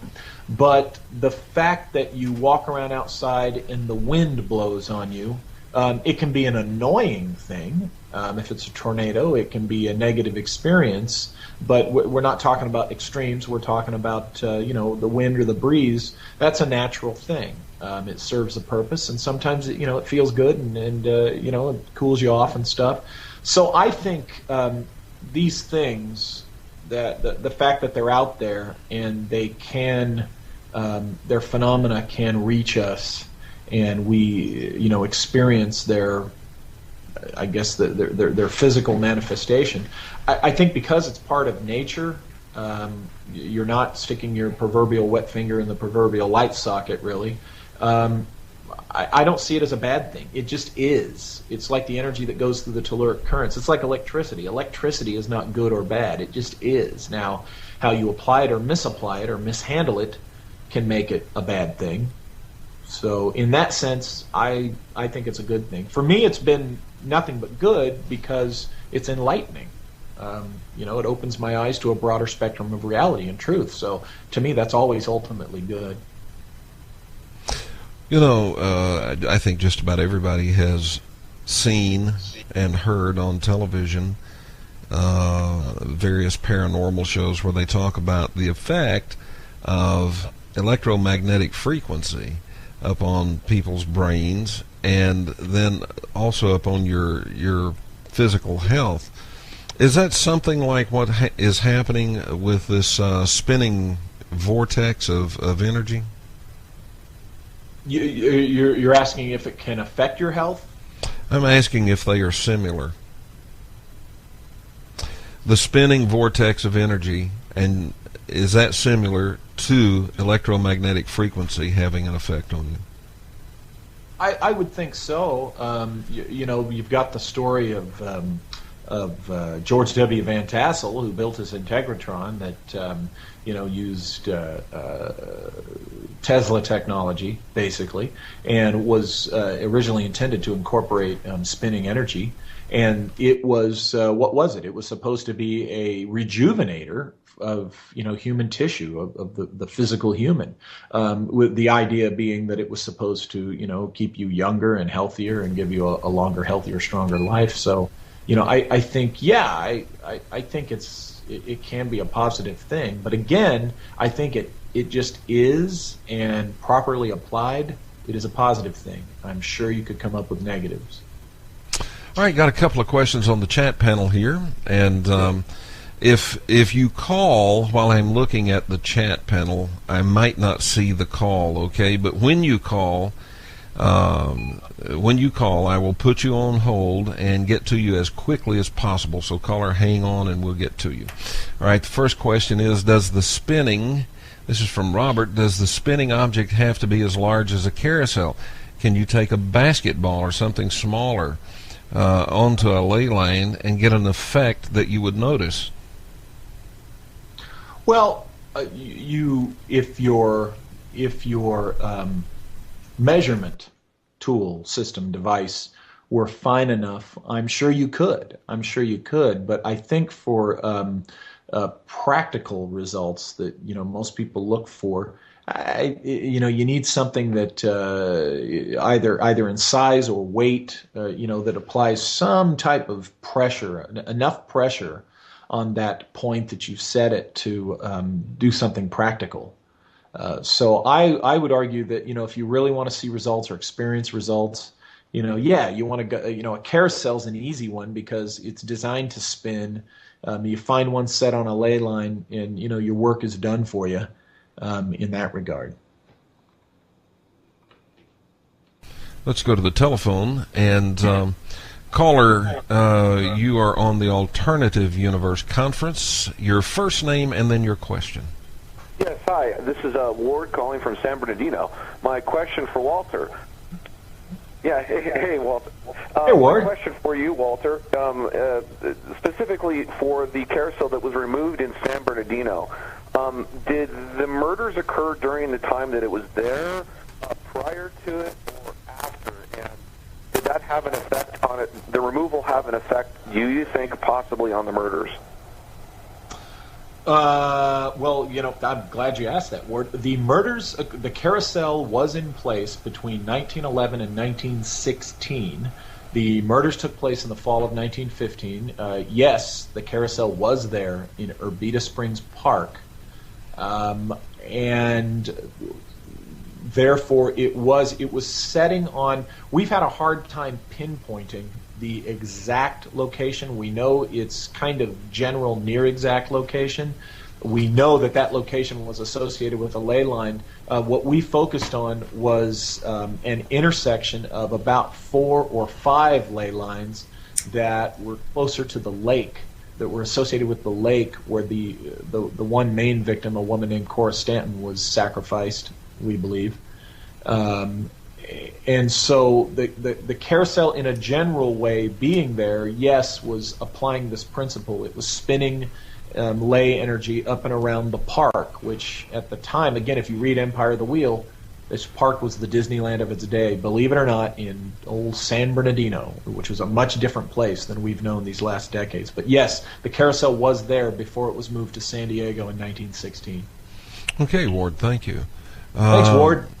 Ultra Gamma says, have you written a book or article on how to find or detect ley lines in one's local area? I'd really like to do this. Thanks. Well, I have not. I rely on research, from other really good researchers and writers, and of course I'm personally associated with Sesh Hari. Last name Heri, and I would recommend his book, The Handprint of Atlas, because he really gives quite a lot of information in there that would probably help you as a guide to find these things yourself. The Handprint of Atlas, check it out at Amazon, and I think you can also get it at Lulu, print on demand. But it's really a great book, and I know Seshari personally. The map I speak of, he provided me. He did it by hand personally, and it's a very valuable map to me. It's a map of North America, and it has been immensely helpful. But check out his book. All right, then we have from Mistrius, briefly, for purposes of investigating carousels, how does one go about discovering ley lines? Well, that's very similar to the previous question. I think you probably have answered that. Check out Sesh Hari's work. Yeah, let me throw in there, Kevin, that they can probably get their hands on other geomorphological sources. That's geomorphology, morph with a PH, and dig into telegraphy and radio and telegraphy, and you can find information on geomorphology, and that's a good guide to help you, because telluric currents help form the terrain in the early formative age of a planet, and then the energy continues to flow through that terrain that it helped form. But again, Handprint of Atlas. I have that book. It's an excellent book. Let me say to those of you who have, a couple of you have tried to call in with questions, and you didn't get an answer, didn't answer the telephone. Let me explain to you why. I have to turn completely to my left to see the chat panel, and then after I read the question, I turn back forward. I see the indicator light is flashing, and I answer. I push the button to answer just as you hang up. So we're not doing that to you on purpose, and keep trying. We'll get you in there, okay? From Mike, he says, Walter, are you saying these ley lines carry information about the past and that we can tap into the past? Better still, can ley lines act like a time machine where a person can physically travel through time? Strange that spinning discs play a part. Okay. To me, that's a two-part question. The first part was before the part about can people travel back through time on these things. The first part, am I saying that they carry data and you can essentially look through time and see through time? Yes, I'm saying that. I have experienced that myself. Number two, could you travel through time on them? That's the interesting question. Again, I talk about that regarding Alfred Watkins in Latitude 33, where I wonder, was it a doppelganger? Was it just the whole double thing to get me to think about him synchronistically? Or was it really him? That book discusses that. However, if you really want to explore my ideas on that based on personal experiences, you can read the novel that I showed you, I Will See You in Time. the novel, time travel novel written based on Latitude 33 and Empire of the Wheel. But I hope, to answer your question, yes. I've read that book. That ought to be a movie. Well, I think so. It's everybody who reads it, I'm very fortunate. They really, really like it. So it's resonating, so to speak. Resonating, all right. Yeah. You go out there, you'll encounter time-related phenomena. All right, to the telephone and caller, welcome to the Alternative Universe Conference. Your first name and then your question. Good afternoon, it's Jackie. And I was wondering, was he saying the mall that he's walking around is in California or Florida? It's in Southern California. Okay, I was thinking that's probably what you meant. And also, would the Sufi group, the Whirling Dervishes, be kind of experiencing what we would experience on these carousels, do you believe? I think that the Sufis definitely were tapped into what I'm talking about. I was hoping to have an experience when I was working in Sudan. I had to go to Sudan a couple of times, and while I was over in that part of the world, I was hoping to get over to get to a place where I could go meet and watch the Sufi dancers. I never got the opportunity to, but yes, I think the Sufis understand exactly what I'm talking about. They use it for different purposes, but yeah. Good. Okay. I thought that might be kind of it, because they do seem to kind of go around with all the kind of Gurdjieff teachings. You always end up reading about the dervishes in there somewhere. Okay. Sure. Well, thanks a lot. Really enjoyed your piece a lot. Thank you. Oh, thank you, Jackie. Thanks for participating. Okay. Now, I'm not sure how to pronounce this. I think it's Firkan Venusian. Oh, yeah. Says, weird question. Do the subterranean humans you've discussed in the past use these ley lines? And then Mike, who wrote a question earlier, said, yeah, that's why I asked. Yes, I would say that they're probably even more aware of how to use them and in their application. As I've talked about in the past elsewhere, the subterraneans are the ones who are also the flyers of the UFOs that we're seeing, including possibly what crashed at Roswell and what has been seen other places. Yeah, I think so. I think they do. Walter, how sure are you that there are subterranean humans?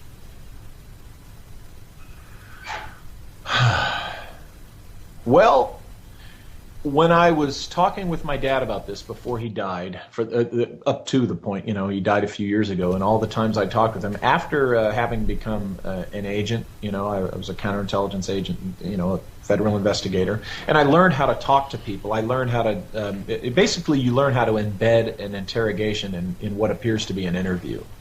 And I used all my skills on my dad when I would just have little conversations with him. It was really, I was applying all the interrogatory skills. And he convinced me, I'm 100%, I'm going to say 99% sure. I guess you can never be 100% sure. He believed what he was telling me. I'm going to say 100%. Yeah, the man believed what he was telling me, and he's the one that told me a lot about the subterranean culture. Now, could it have been implanted in his head? Yeah.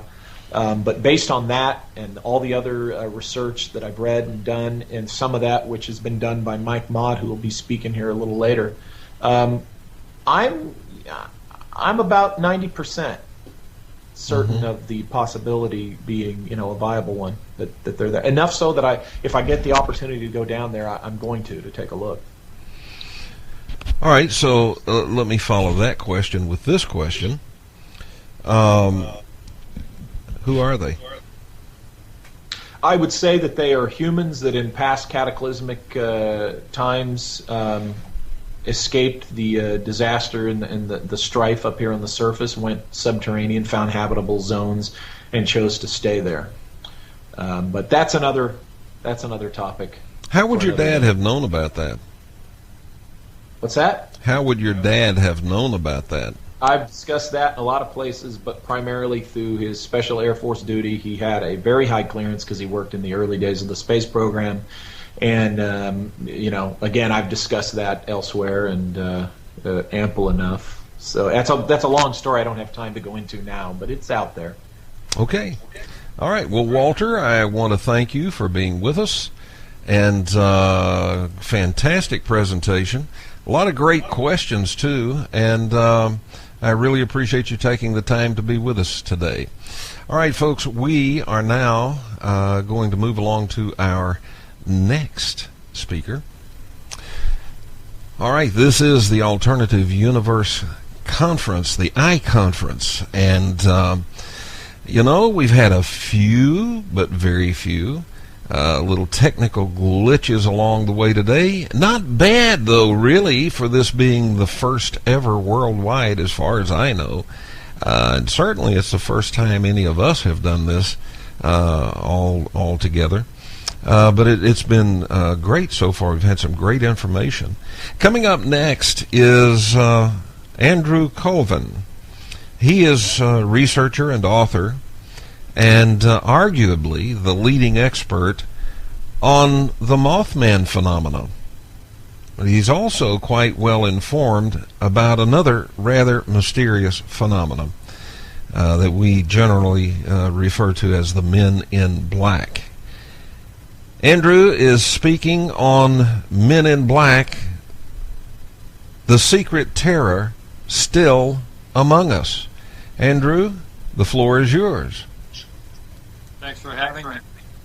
I've never given a talk on the Men in Black, and I've got an echo happening, and I wonder what I can do about that.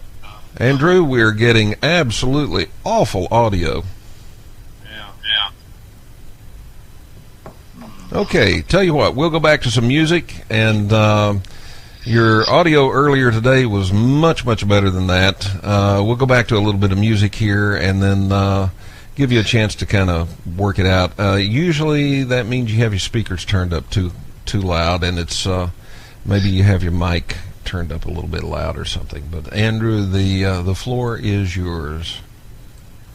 Can you hear me? I've changed it a bit here, but I'm still hearing the echo through the headphones. Mm-hmm.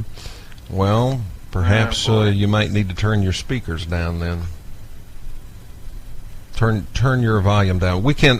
You may just have to live with the echo because we got to rock and roll. Am I too loud or too low? You're fine. You can hear me? Yes. Oh, okay. All right. Anyway, I'm here to talk about the Men in Black, and it's my first time really talking about the Men in Black. I did talk a bit about it last year at the Mothman Festival. Usually what I do at those events is talk about new stuff, and I think that's kind of what we're doing here. I usually just talk about whatever's been happening in my research. I take notes about things that I find. And my approach is a little different. I sort of use, I'm looking at disparate threads, pieces of information, fragments, and I usually find them in some synchronistic or semi-magical way. I'm not an occult practitioner or anything like that, but I do have a background in Buddhism and regular Christianity, and I do believe in the spooky things that happen in the night, and however, there's sort of a way, it seems, to use the phenomenon to pick up pieces of information, and I basically got this idea from the Mothman situation by studying that, is that it seemed like this creature might be some sort of archetypal deity that was leaving clues for people in how and where it appeared, and the timing of where it appeared, because other than that, the only communication from it was precognitions about the future, and that sort of thing. And interestingly, at the time that was going on, there was a lot of time travel.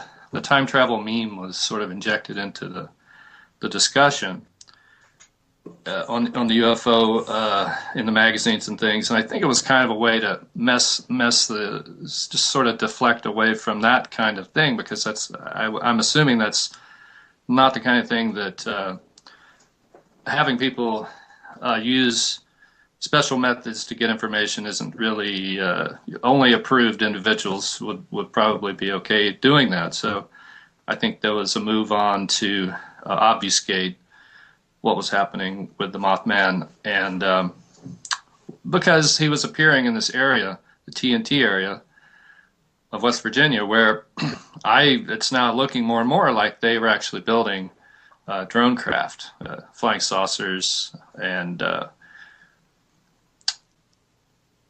this is kind of, it might be like ground central for this activity, because there was so much going on, and so many regularly seen UFOs coming and going from the TNT plant. And this is, what got me interested in the Men in Black was this connection. Like, there doesn't really appear to be a connection between Mothman and Men in Black. Mothman is not a Man in Black, and it's a separate phenomenon that somehow was happening at the same time. But like I say, it might be a symbolic kind of activity from the collective unconscious through this ethereal deity or being that people would see.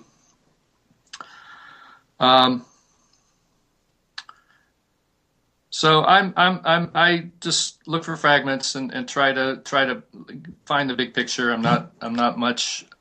I use details, but it's not really for me about proving that the Men in Black or anything, Mothman, or is any certain thing. I mean, I have a preference, I suppose, given what's, at any given time.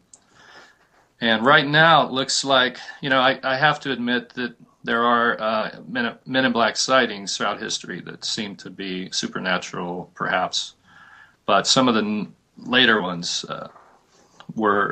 seem to be human beings engaged in covering up something.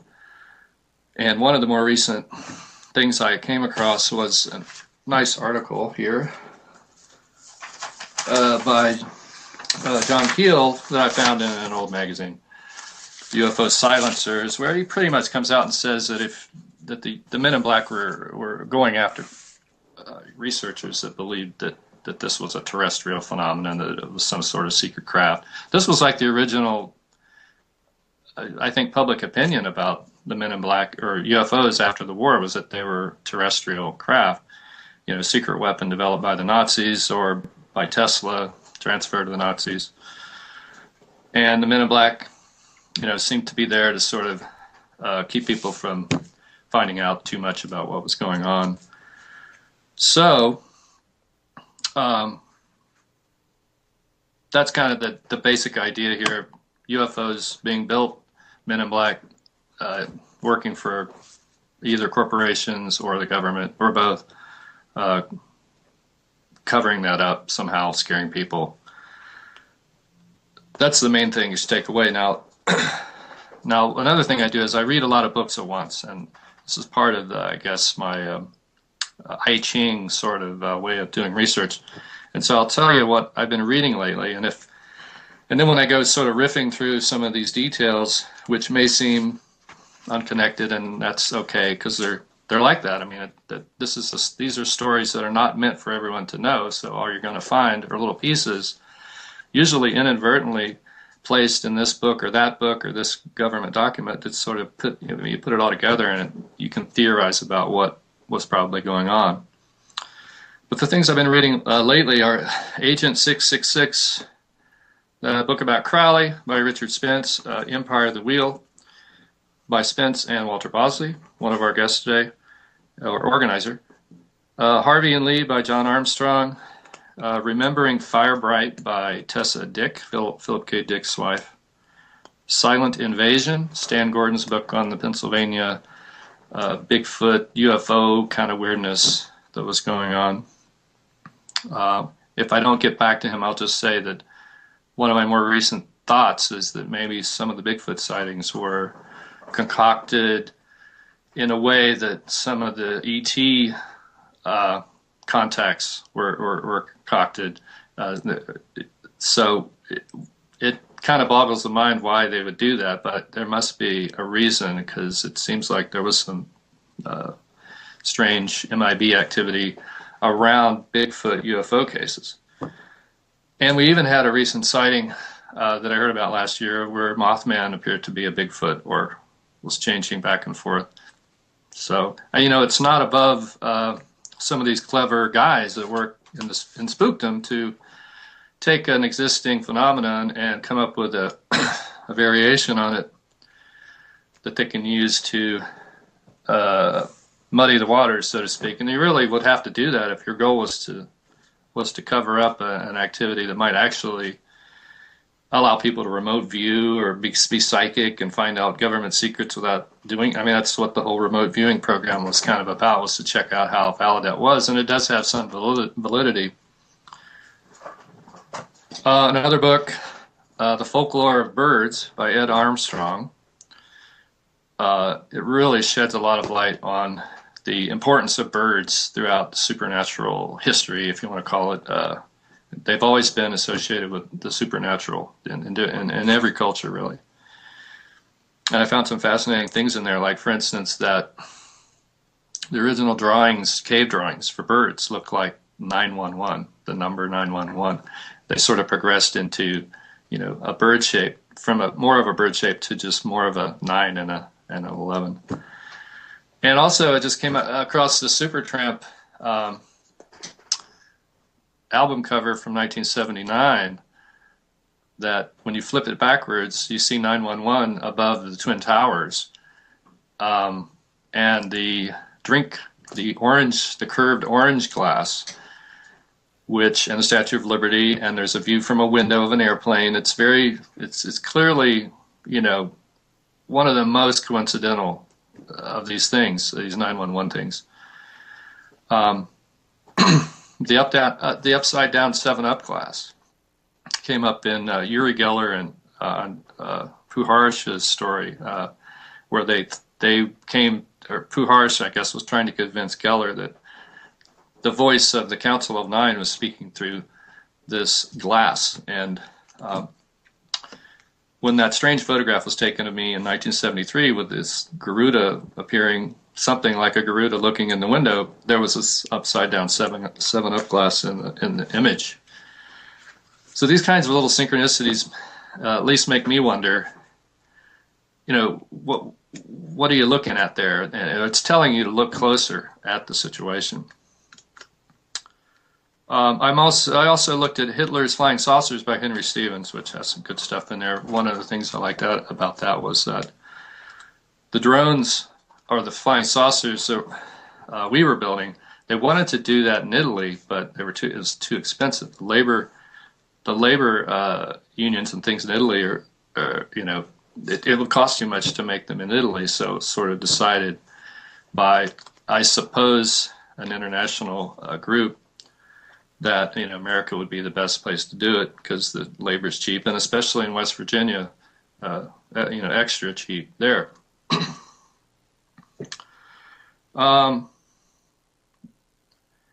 So the other thing that happened, though, is when you have a super secret program like this, it really is as important as the atom bomb, if not more important, because the atom bomb, it's not really something that can be used now. But drones can be used, and they're actually being unrolled this year. And I'm actually wondering if MJ-12 wasn't code for the release of these drones in 2012. And, there's a whole series of things that have led up to this. 911 actually did kind of have to happen for this kind of thing to happen. You had to have that big event. And another book I've been reading, I forgot, Gary Beckham's book, Spies, Lies, and Polygraph Tape. There's some mention of 911 being predicted in by one of the government remote viewers. what does this have to do with the Men in Black? Well, the Men in Black are like a catch-all term for all of these guys that are out there trying to convince people of a certain unusual belief system. And it actually, because of that secrecy, they had pretty much free reign, it seems, to get into other operations. And so you see this in the JFK situation with several of those guys, JFK conspirators, being, involved here and there in UFO stories, like Guy Bannister, Fred Krisman. A name game thing where a guy named Maddox, there's a bunch of sheriffs in Texas named Maddox, and one of them had a UFO sighting, but another one was involved in the single bullet, finding the extra bullet in Dealey Plaza. So what happened was, it seems that after JFK,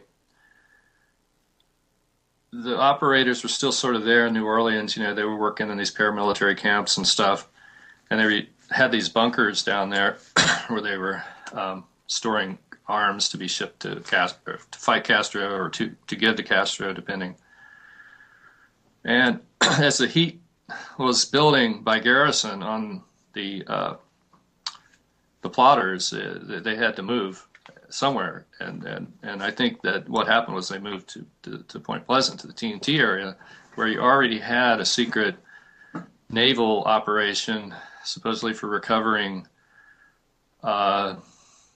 mines, which really starts to instantly sort of gets into Operation Paperclip, or at least the counter Nazi activities of the X2 group. That was our corollary to the XX group in Britain, which consisted of a lot of high-level writers, Ian Fleming, and probably Aleister Crowley, and several others. Smart guys that were here to help get us into the war, and on and on and on. So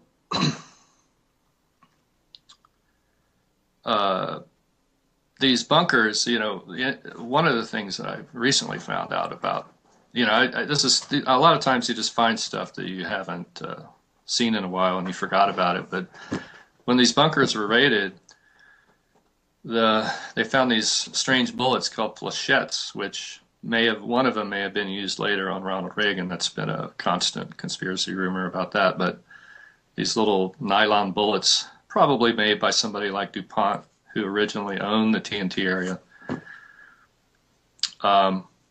with poisonous substances on them that you shoot into somebody, and then there's actually no bullet noise because it's a jet-fueled bullet. Well, these are in the bunker. They were taken out by Gordon Novell, who fled to Ohio and was given whatever it was, amnesty. And now he's in the UFO field, selling certain ideas about this and that. So, but my father was strangely had a strange death at the time, and I always wondered how that. It seemed like he had been stabbed in the back, but I'm thinking now that he may have been shot with one of these flechettes, because you not only have Novell coming back to Ohio, but you have David Ferry being seen in Point Pleasant around the time of Mothman, and you have some other names. Who are some of these? Well, Krisman was actually seen in the area as well, under the guise of a UFO researcher. Strangely, he was there to investigate Indrid Cold, who is probably our most famous man in black, but he claimed to be a spaceman, so the story's a little hard for people to figure out. But Cold, wanted this story to get into the media, where he was going to meet this guy on the road and tell him that he was from outer space and so on and so forth. And I kept wondering, why is that? Well, it turns out that a golden sphere had fallen from the sky that night. And Krisman was known for flying gold around and stealing gold. And it could be that this was some kind of thing where he had dropped some gold out of a plane and was going back to find it or something. And or he was in with Indrid Cold and these other men in black that were in Point Pleasant who were specifically going after people who had seen this regular traffic of UFOs coming and going out of the TNT area. Now, most recently, last year we had an explosion at the TNT area of one of these munitions domes. See, the munitions domes in Point Pleasant were just like the ones in Louisiana. And there was a significant operation going on there during Mothman. Half of these 100 domes, or at least 50 of them, are being used for some secret Navy operation. The company that was doing it was basically a CIA proprietary security company, Liberty Powder.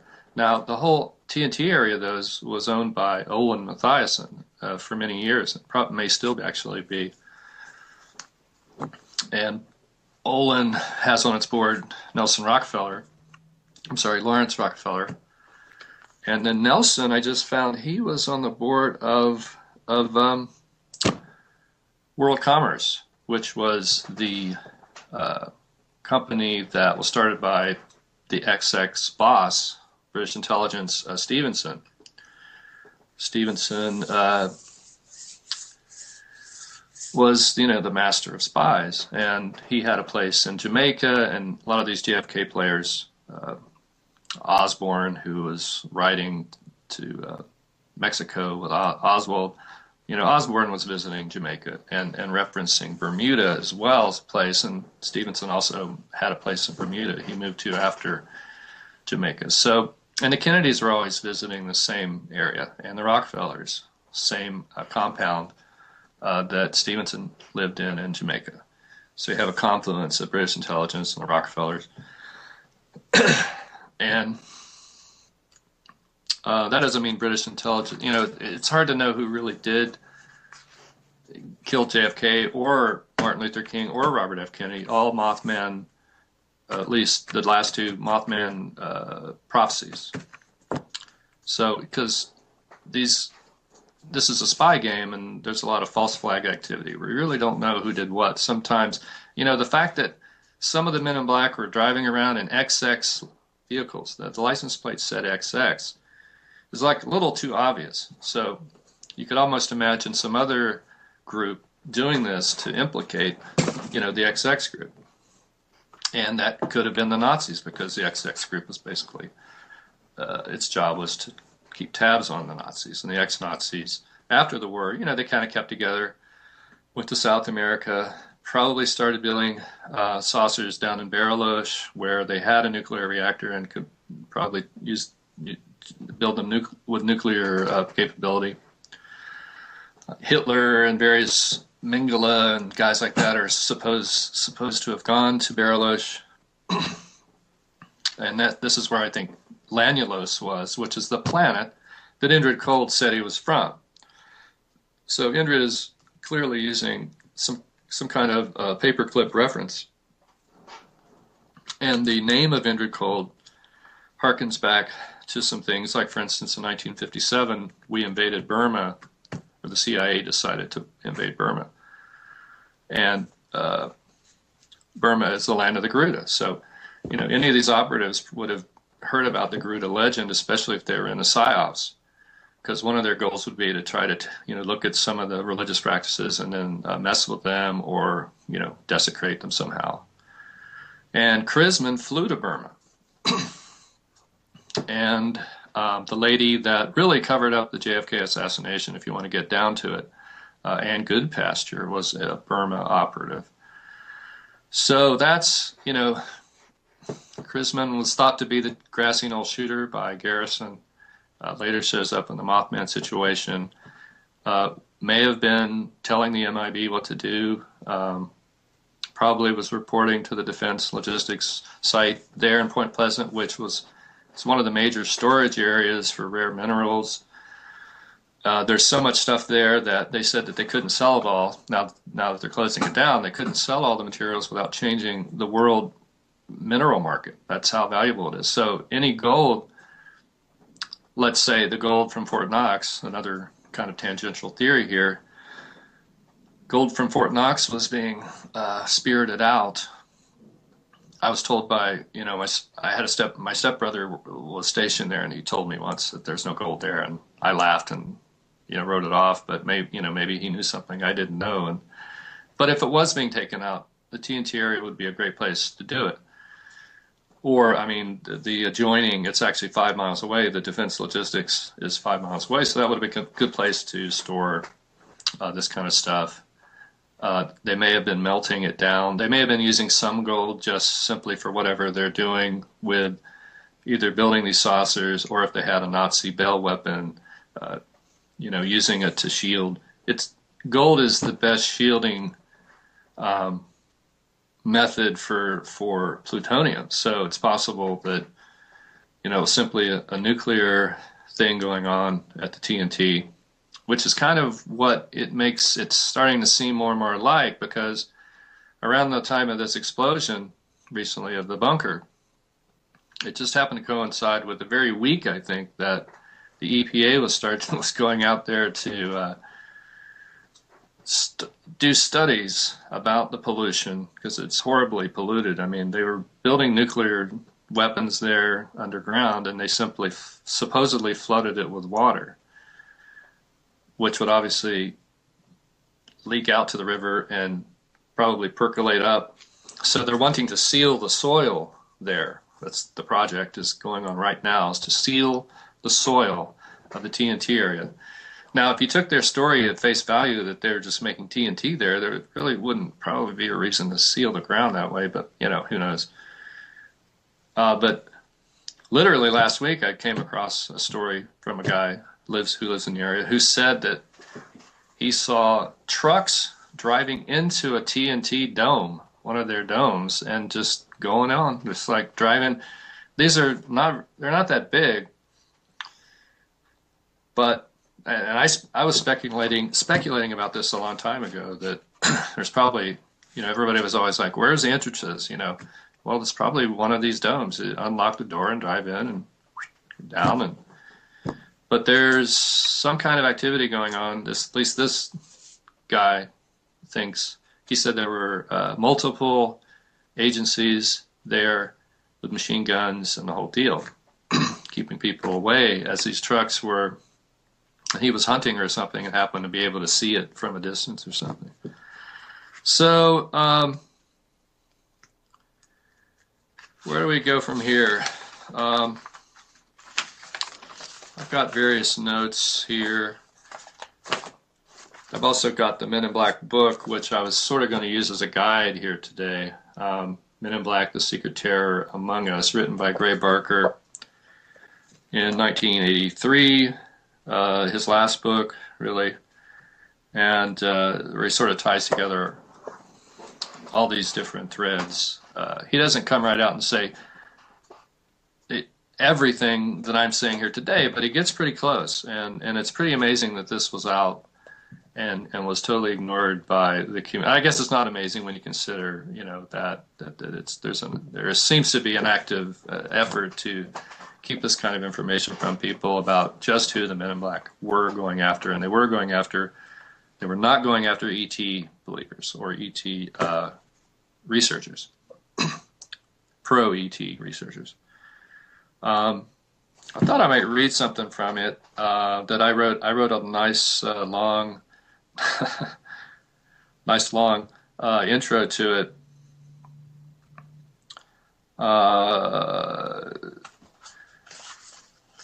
And I'll try to stop before it gets boring.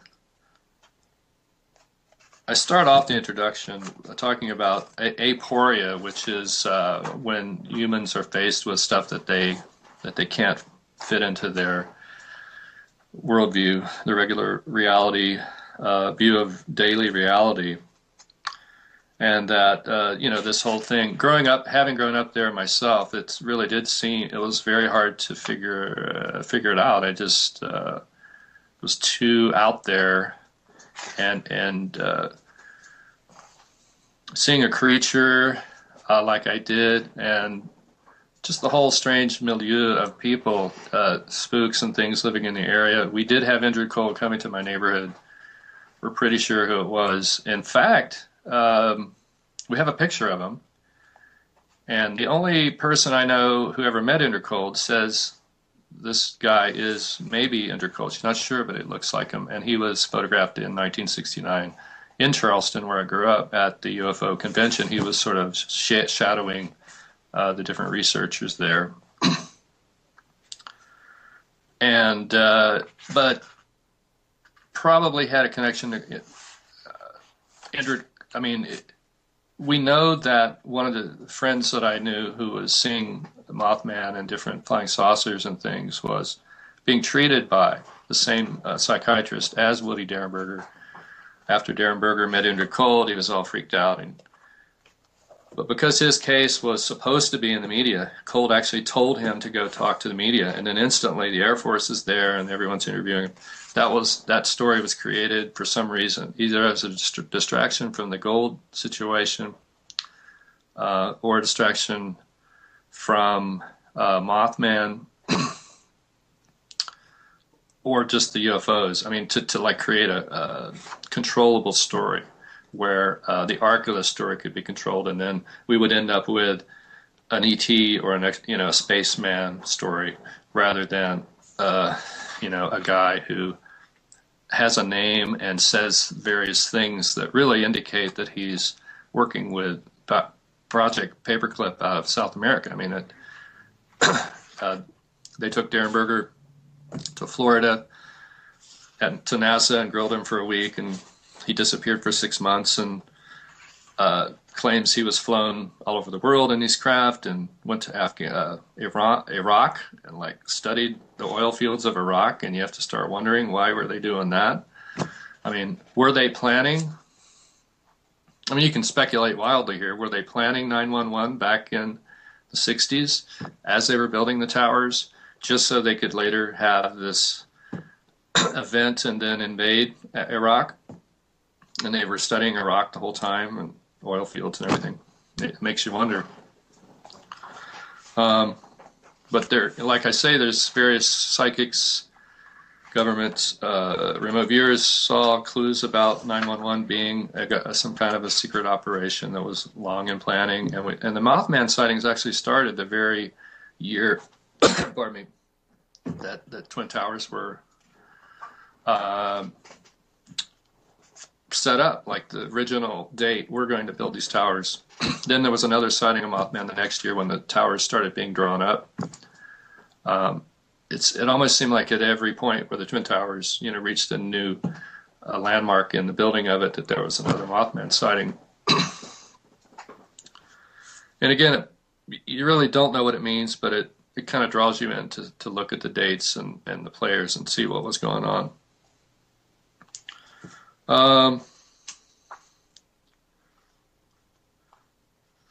I talk a little bit about the area that I grew up in here. Sorry.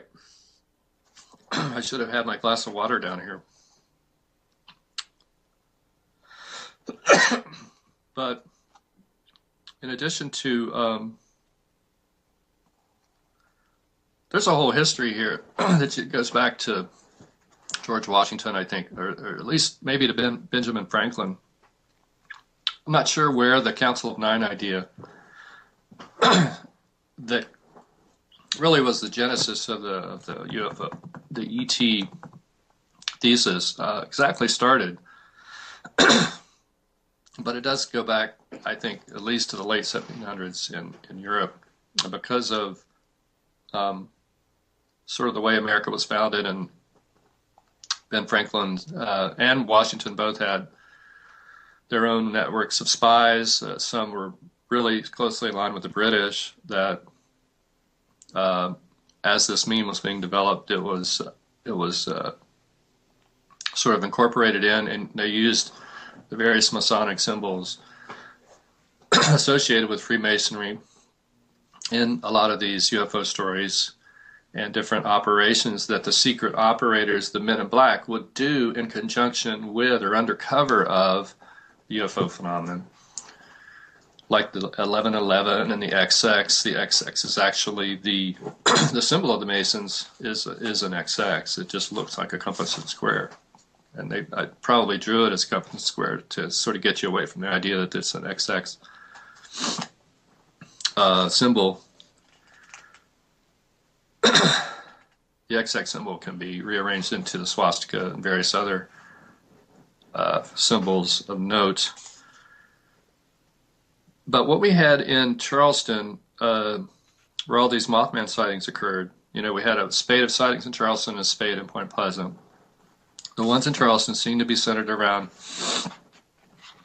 these areas where there had been mounds that had been torn down and chemical plants built over them. And one of these plants, the Institute plant, had close relationship through carbide with IG Farben in Germany, and probably took over the Dora plant in Germany was supposedly building the saucers, and those could have been transferred over to Institute, which is where Indrid Cold lived. He actually lived about 5 miles away. And there's been rumors of, not even rumors actually, I think it's fairly well proven. We had a whistleblower who was working at Institute, or actually at the college there, West Virginia State College. And he says that SRI, Stanford Research Institute, which was, paying Puharish, and whoever was sending the signal into the glass, the Council of Nine is here and we're watching the Big Brother from the sky. That could have been part of that operation could have been actually been done there, and they had funding. The college had funding and was acting as a think tank for SRI mind control experiments. And this whistleblower, William Ross, claims that these weapons were used on his family because he knew about the project, and that they were working on, quote, vortices, supposedly meaning vortex, like where a place where a creature like Bigfoot or Mothman would come out of, but really probably meaning a vortex anti-gravity devices. Probably, it's right down the river to Point Pleasant, so it would have been easy to have one the planning happening here and the building happening close by. So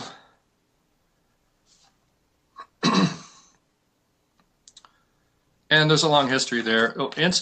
Institute today is really at the heart of this fracking situation, because Bayer, IG Farben basically, has now taken over the plant. It used to be the Carbide and Monsanto and FMC. Now it's Bayer Crop Science.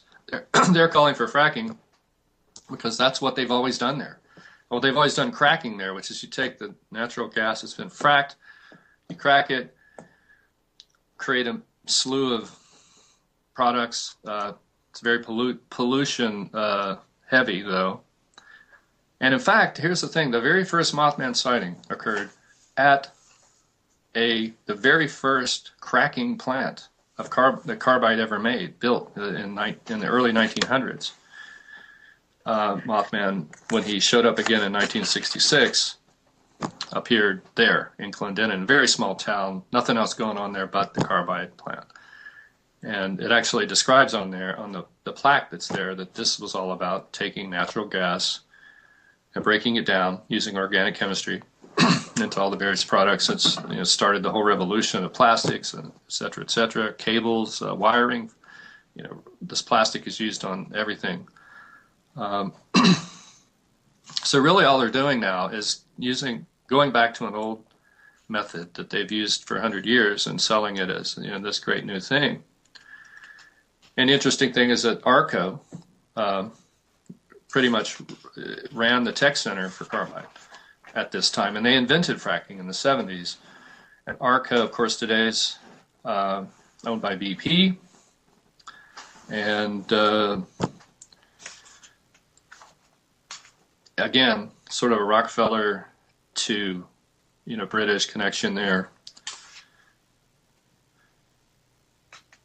I talk a little bit about Mae Brussel and her theories about the Men in Black, that they were Odessa, ex-Nazi types. Talk a bit about the theories that I think it's sort of where the whole Council of Nine thing came from, which affected several different artists like Philip K. Dick and other people. Robert Anton Wilson were getting signals from this craft, or they thought something, they're being beamed signals. This is all concurrent with my second sighting of Mothman and my friends being grabbed by Mothman. And it was at the same time that photo was taken with the thing in the windows. So it sort of adds a little more credence that where one thing was happening that was SRI connected, another thing, you could see the same SRI people doing the same thing out in California to certain creative people. I'm not sure what they were up to, if they were just trying to destabilize these guys, or perhaps somehow get them going in a certain direction with the research. Because you can't argue that Dick has had a great influence on the public mind of late, with some of his ideas showing up in movies like The Matrix. But there's this whole thing about Shambhala and the White Brotherhood from Tibet, which sort of is very embedded within the Council of Nine type stories, and that involves the Germans, I think, because they were so interested in Tibet, and also the Iranians, strangely, because Tibet was actually settled by Iranians, and the Buddhist religion is an outgrowth of an earlier Iranian religion. I don't think a lot of people know that, but that may be part of what's ideologically behind the difference. On the surface, it's Muslim versus Christian, but I think there's maybe even more to it as far as some of these occultists are, or how they think. Like with Crowley, there was an interesting court case in 1917. It involved Burma. It involved these flights to Burma, where we were sending guns to the East Indians through Burma during World War I, and they were flying through San Diego, which, it's kind of a Navy town and everything, but this same 1917 situation ended up in a court case in California. And that's when Crowley could have had some role in that whole situation. It may have been one of the reasons he was there in Southern Cal doing whatever he was doing. But I think that's sort of a connection between Crowley and Chrisman in a way, because these pipelines get set up and then they're used over and over again, sort of like the pipeline between in Australia when JFK gave, very late, right before he's killed, he gives General Dynamics, the owner of General Dynamics had a place in Jamaica too, by the way. Money goes to Australia instead of Boeing, pisses off Chrisman, who works for Boeing. He goes after JFK, simplified story. But that opened up a funding corridor between the U.S. and Australia to their Pine Gap Echelon Station, which interfaces with the Echelon Station in West Virginia, the Sugar Grove base, which was probably controlling the saucers. So the saucers would take off from Point Pleasant, fly toward the Sugar Grove base in a straight line across West Virginia, and right in the middle is Flatwoods, which would explain, it's like, well, let's pick a spot in the middle and we'll have an op where, we can make people think that an ET's landed, and we'll see what happens and observe and take notes and things. So this base does relate to my street too, because my neighbor, or my good friend there on that right, who saw the Man in Black, this guy who may be injured cold, her dad worked at that base and was a good friend of my dad, and that's sort of the whole little personal story through a tangential involvement with these people that were working on secret projects. Somehow I was exposed to this part of the Mothman story without knowing it, and it wasn't until many years later that the pieces started to fall together.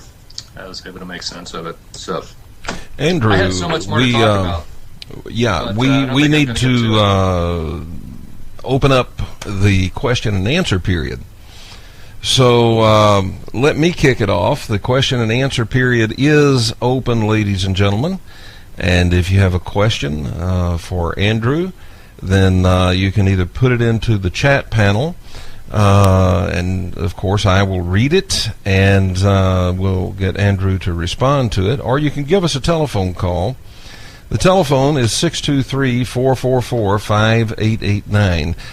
So Andrew, Mike says, great presentation, Andrew. I heard Aleister Crowley was reported to have conjured a being called Lamb, which is identical to an alien gray. Have you heard of this, and do you think he could have been an abductee following alien instructions? I don't agree with the last part, but I think he may have been involved in coming up with the ET meme that would be then sold to everybody to explain these craft that were being built, which admittedly are beyond belief. I mean, it's hard to imagine how they could do make these things and have them fly like they do. But once you look into the Tesla patents, which I've looked at, you start to get a sense of how it can happen. Because the thing that really sort of got it for me was like they're on a string. It's like the UFO's out here, and there's like an invisible string of energy. It's like a particle beam. And in fact, Puharish came up with a particle beam, and that may have been what was being used on people in Point Pleasant who were like being hit with lightning and dying. But particle beam, it's controlling it like a pointer, a laser pointer. It's not, it's a little different concept. Okay, let's go to the telephone, and you are live on the Alternative Universe Conference. If you will, state your name and then your question. Yeah, hi, Kevin. This is Ward again, and I'm getting my money today, so thank you so much for the return call. Andy, I've really enjoyed your lectures. I've followed your career for a long time. My question is about the Garuda and basically Earth spirits. Do you believe the Garuda is basically on our side, and that Earth spirits are I don't know, maybe defending the Earth, and the Garuda is trying to protect us? And could you maybe talk about more experiences that you've personally had with the Garuda? And I'll take my question off the air. Thank you. Okay. Yeah, he is one of his symbologies is to subdue planetary spirits, and so I think a lot of these animal mutilations that are attributed to Mothman or whatever, or chupacabras even, could be the work of different agencies or whoever's trying to run a farmer off their land. They'll kill some of their animals and then they'll claim it was a supernatural creature. But if there's a ritual occult aspect to how they're doing anything, killing animals, whatever it is, that could conjure up planetary spirits. Or even running a saucer could cause it. I mean, the Nazi bell weapon, it spins and it creates these weird vibrations, and it could cause, planetary spirits to arise, which i.e. means your mind is seeing a spirit there. It doesn't mean that spirit has that much physicality and can really do much. But it can possess people. There's poltergeists, just things that can happen where it can get into you somehow and mess with you and or just make you go kind of nuts because you can't comprehend. But that's the hard. Everybody has to sort of come up with a way to visualize how you can have a temporary hallucination that's physical and yet not physical. And I think there's a way to do it. You can, if you read this stuff long enough, you start to get a picture of how it could happen. My experiences with the Garuda are many. I can't even begin. So many symbols coming up. The thing in the window that looks like a Garuda. The monk who claims that he turns into the Garuda. And then I show a picture of the monk to Harriet, whose dad worked at the Sugar Grove base and who saw Mothman or something morphing like Mothman into other beings. She was like... I kind of lost where I was going with that, but there's many things that have happened that lead me to think that this is a Garuda. Just mostly just the descriptions in the ancient text about what the Garuda does. and then you start seeing him in drawings. I mean, he's actually in Buddhist paintings, floating above the Buddha as sort of the gatekeeper between this realm and that realm. The enlightenment realm, actually. I mean, he's the keeper of enlightenment, and he guards the ambrosia of knowledge. So really, he's there as a way for people to creatively use this temporary hallucination kind of thing, where you visualize, you practice visualizing, rather than having it just happen randomly because you've walked next to a power line or a UFO. You try to do it naturally and like get in there and think about the symbolisms, and the symbolisms are there for a reason, and they're so important because they actually affect the mind in a certain way and start solidifying and stabilizing enlightenment states. Each time you make a jump in your own creative process or understanding, meditating on these symbolisms of the Garuda are said to solidify that. So he's definitely a good guy, and should be. The Garuda, as a matter of fact, in Indonesia, there's an airline called Garuda Airlines. The Garuda is sort of a national symbol, like the bald eagle is for us in Indonesia. Also in Thailand. I don't know about the other nations around Indonesia and Thailand, but I would suspect also in those nations. I have seen the symbols, the little statues of Garuda in both Indonesia and Thailand. And it's an especially evil-looking figure, but you're saying he's a good guy. Yeah, he's like a gargoyle that guards a church. Very much the same. All right, now what is the connection between the Garuda and Men in Black? Well, I think the Garuda may have been wanting to alert us to these Men in Black. Now, it doesn't mean that they're planetary spirits, right? Garuda doesn't deal with just planetary spirits, but I think they're on that kind of level. They're doing dark things. And anytime, children are killed, the Garuda is said to really kick in. So, and it could be that some things happened that were happening. There were some people murdered, or a couple dozen people murdered at the time.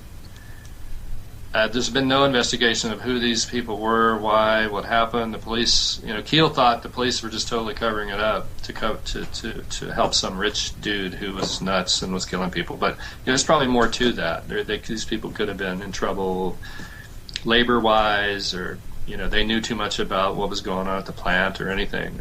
We just don't know. Andy, I want to thank you for being with us. I'll tell you, a lot of information there, lots of information, and we appreciate you for being with us. And folks, we are going to move along to our next speaker here in just a moment.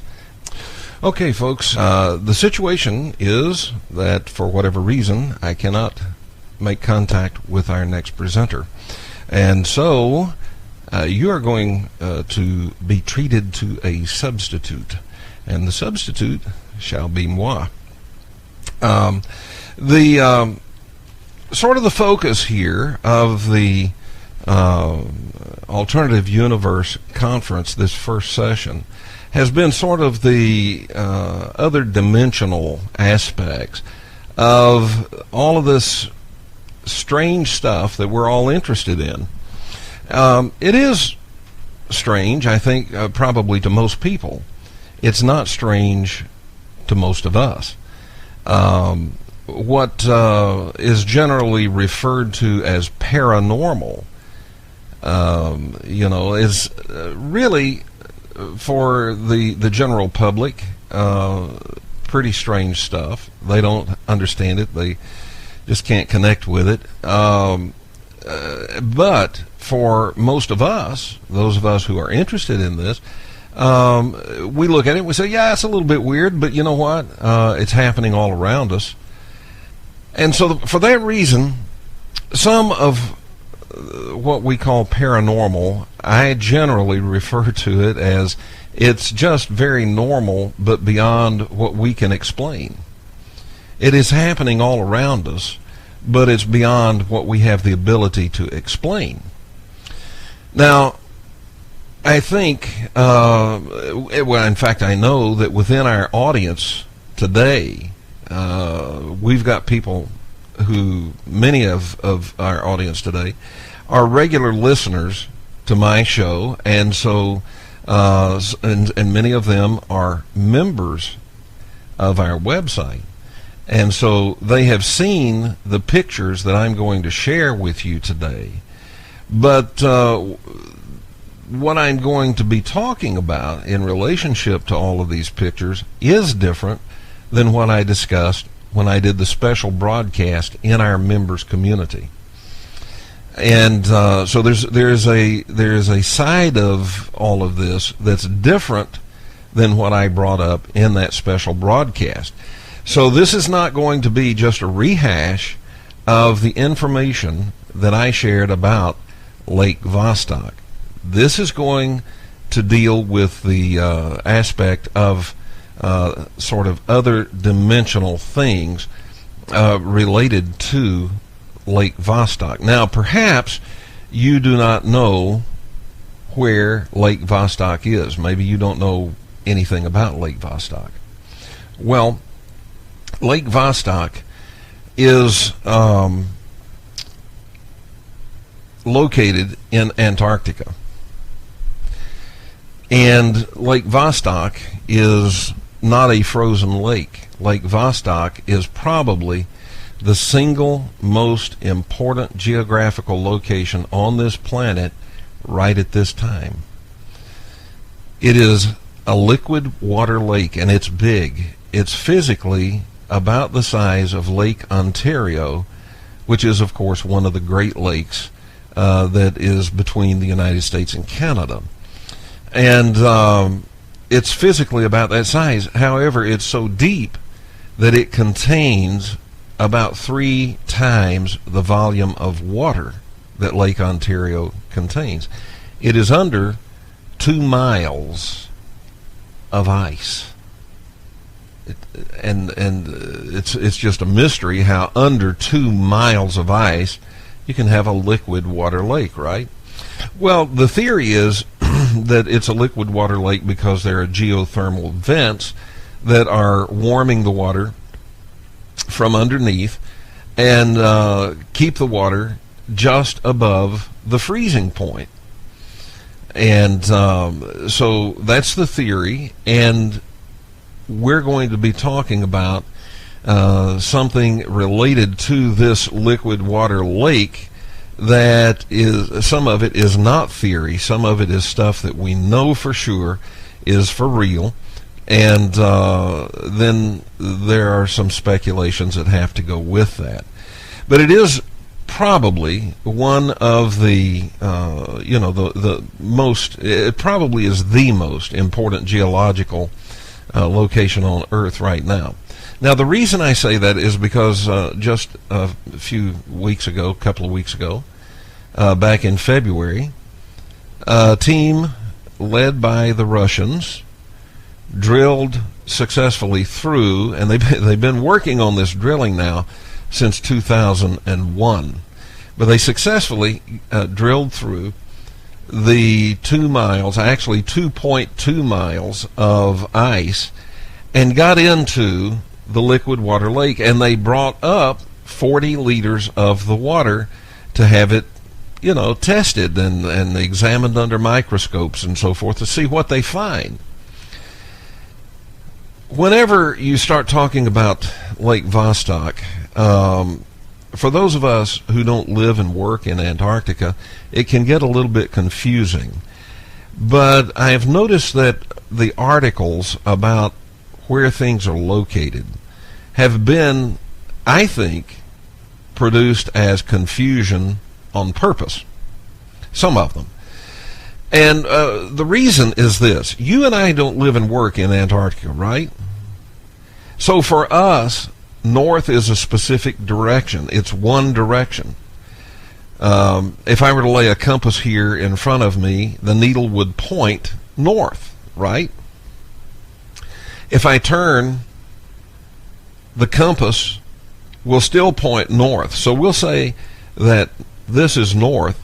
If I turn, the needle will still point north, but the position of the compass under the needle has changed. So north is always going to be there. You see? Well, if you're standing on the South Pole, any direction you turn is north. Every direction you turn is north. So it can be a little confusing. Some of the articles talk about certain things about Lake Vostok, and they'll say it's on the southeast corner or the southwest corner. And then there'll be another article that says it's on the northeast side of the lake. Well, you see, it depends on whether the person writing the article is orienting his mind and orienting the article from the point of view of Antarctica or from the point of view of someone who doesn't live and work in Antarctica. So on your screen you can see a map of Antarctica, and this map of Antarctica, if it were not Antarctica, if it were your country, north would be up, south would be down, east would be to the right, and west would be to the left. That doesn't work in Antarctica, because when you're on the South Pole, every direction is north. You leave the South Pole headed in any direction, you're headed north. So if you're writing from the perspective of someone who lives and works in Antarctica, you would write with the perspective of everything is north. But if you're not writing from that perspective, you would write from the perspective of this map having north at the top, south at the bottom, east to the right, west to the left. And a lot of the articles about Lake Vostok and the magnificent magnetic anomaly that has been discovered there, a lot of those articles are written from the perspective of I'll say a flatlander, because of course Antarctica isn't flat. Antarctica is wrapped around the butt end of our Earth on the south. It's curved. It's right around the South Pole is right there in Antarctica. So this is curved. It's right on the rear end of our planet. All right. So where is Lake Vostok? Some of the articles that I've read are misleading as well by saying that Lake Vostok is 300 miles from the South Pole. That's not the case. It's a little bit more than 1,000 miles from the South Pole. Now, what you're looking at is a map of Antarctica. I've got 3 red lines. One of those red lines, the middle one, has a little green extension at the end, at the left end of it. And the reason for that is the red line is 1,000 miles. That little green extension, that's how far more you have to go to get over to the South Pole. Where all of these 3 red lines intersect is Lake Vostok. The line that goes from Vostok downward is going down to McMurdo. That's the American station. It's 1,000 miles from McMurdo. And the top line is going over to the Amundsen-Scott South Pole station, which is not at the South Pole. It's not far, but it's not at the South Pole. And then the middle line is going straight over to the South Pole. So that's where Lake Vostok is, and you can see that I've placed there for you the coordinates. So if you want to put that into Google Earth, you can find Lake Vostok. Now, there is a little bit of planned uncertainty about Lake Vostok. I mean, you know, Andrew talked with us about how there's all of this sort of interrelated stuff happening, and kind of woven through it all, you've got these men in black sort of providing obfuscation and assisting basically in misdirection and cover-up. Well, I think you'll grab a handful of that in what we're about to talk about here. The picture that you're looking at is a picture that was released by the NASA Goddard Space Flight Center for Scientific Visualization. And it was accidentally released. Apparently, I mean, they released it, it was out there on the internet, and then gone. Now, you might say, well, no, it's not gone. There's still a link to that photograph. I'll come back to this, but let me show you. If you follow that link to that photograph, that's what you're going to get. When you follow, that is a screenshot. Now, that's a big picture. It's a TIF formatted picture. It's a big picture. And you go to the website, I've put it up there for you. You can see the link right there. It's a NASA website. You go to that web page and try to download that picture. That's what you're going to get. You're not going to get the originally released picture. And I've always wondered why. Well, on this picture there are some labels. They're a little bit hard for you to read. Now, what you might want to do, you might want to make your screen, full screen. And you just click that little box on the player to make it full screen. And I think you'll see some of these things a little bit better. But those labels, I didn't put those labels on that picture. That's how it was released. And it shows Lake Vostok, and at the right side of Lake Vostok, by the way, this is Lake Vostok. The South Pole is at an angle up to the left in this picture. Okay? So it shows Vostok Station. Now that's a Russian research station.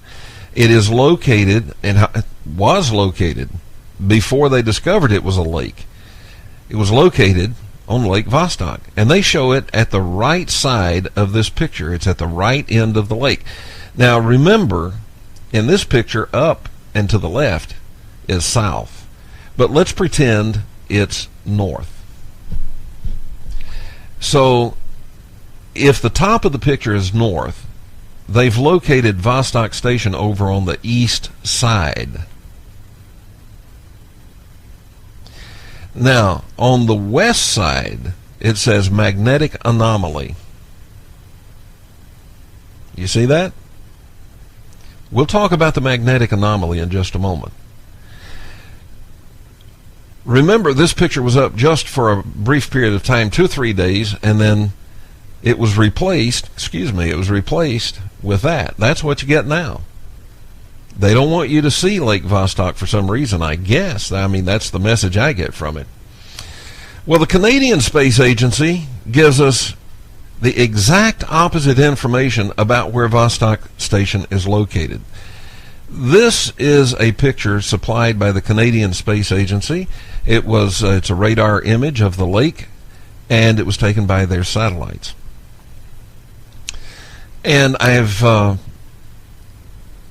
put this in here so that you can see that Lake Vostok is actually located, not Lake Vostok, but the Vostok Station is located on the exact opposite end of the lake.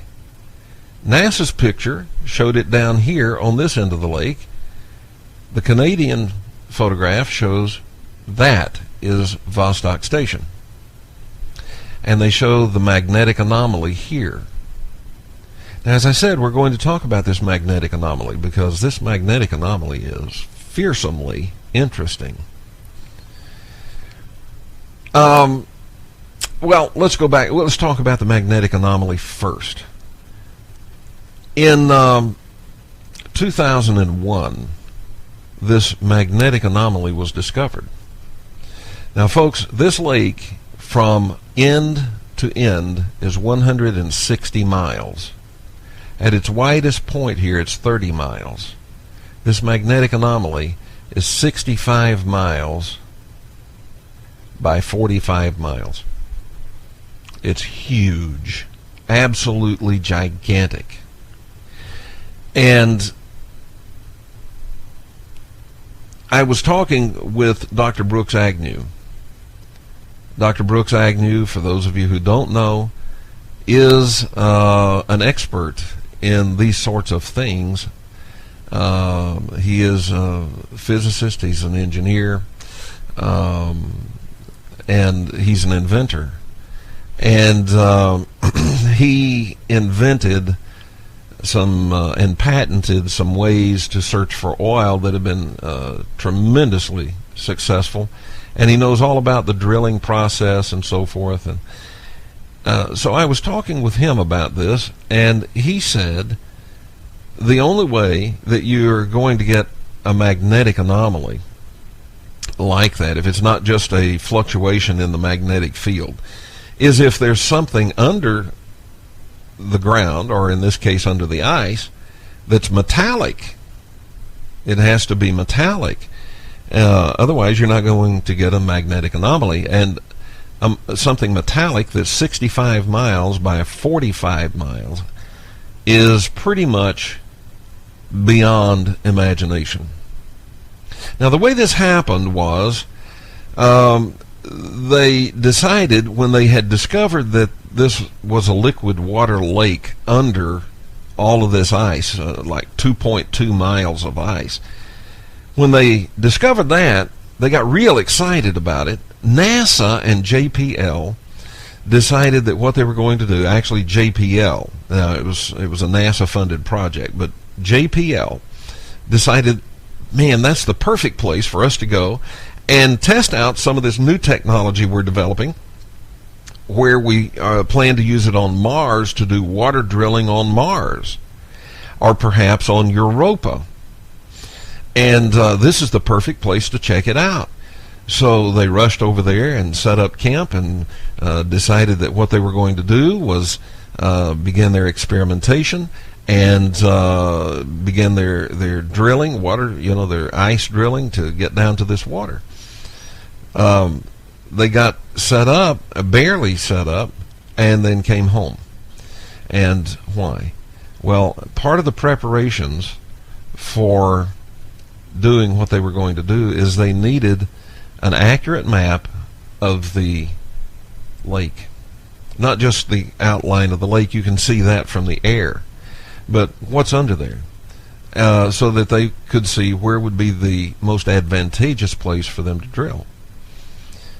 In order to do that, they basically needed an MRI of the lake.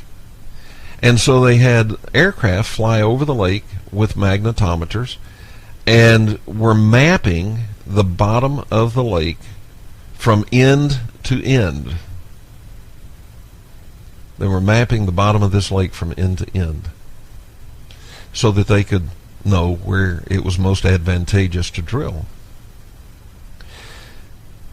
And the magnetometer, when they got down into this area here, pegged out. Really pegged out. And the people running it thought, well, there's something wrong. So they landed. They checked the magnetometer out. It seemed to be everything was calibrated. It's working all right. So they started again, and it pegged out again. I mean, it just jumped way off of the compass there. So they went ahead and mapped it, and they found that it is 65 miles by 45 miles. It extends partially out into the lake, partially back here onto the land.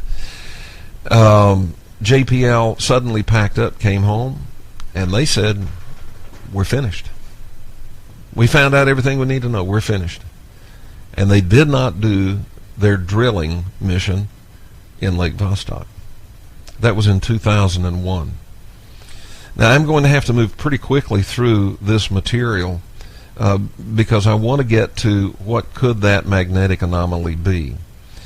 So back in February, you probably heard about how those scientists down at Vostok were missing.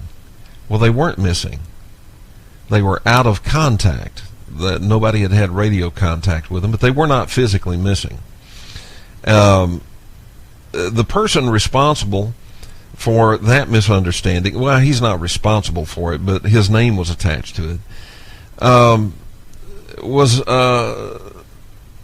he's a professor here in the United States, Dr. Prescu. And he had written an email to Fox News about the fact that those scientists were getting very, very close to drilling through the ice into the water. And but nobody had heard from them in about 5 days. Fox News took that to mean that perhaps they were missing, and they wrote an article that sort of gives that impression that they were missing. A lot of people got that impression, and then it started showing up on blogs. And it went around the world, and you can go on the internet now and find articles that talk about how these scientists are missing. They weren't missing. I called and talked with Dr. Prescu, a very nice guy, super guy. He told me what the story was, and he told me in that conversation, he said, in fact, I think we can probably expect a major announcement out of there very, very shortly. Possibly today, possibly tomorrow. And he was right. The announcement came, and the announcement was that, you know what? They drilled through. They finally got through. Now, why is any of that important? Well, ladies and gentlemen, the reason that's important is because in Russia, this is a Russian team. It's a Russian-American team. There are Americans in that team as well. But the Russians, it's their station, and it's their project. Well, in Russia, they have a state-owned media. They have private media too, but they have a state-owned media consortium, I guess you could say, or concern. It is called Novosti, RIA Novosti. That's who made the announcement. That's who told the world that the Russian scientists had gotten through and had gotten into this lake, which is the oldest environment known to be on the planet. We don't know of another environment on the planet as old as that. It's been covered with ice for anywhere from 14,000 up to 40 million years. Nobody knows for sure. There's all kinds of estimates. And so this has been a closed environment, or so they say. And so anything they find living in there would be alien to what's in our world up top. Not extraterrestrial, but it would be alien to us. So they're very excited about it. And this is super important.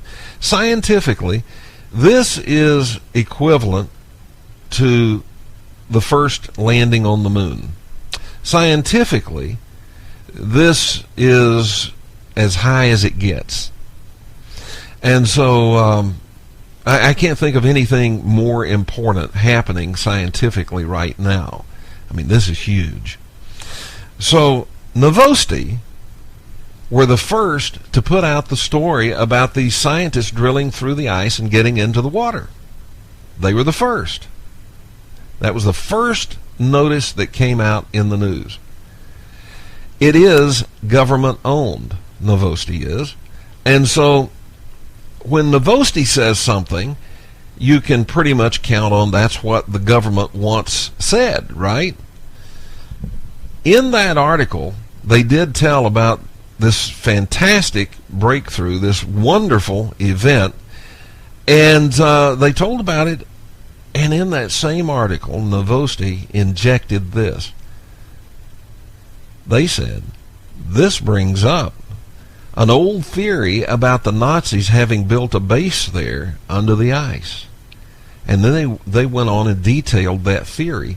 And then they did not say anything to dismiss or to debunk the theory.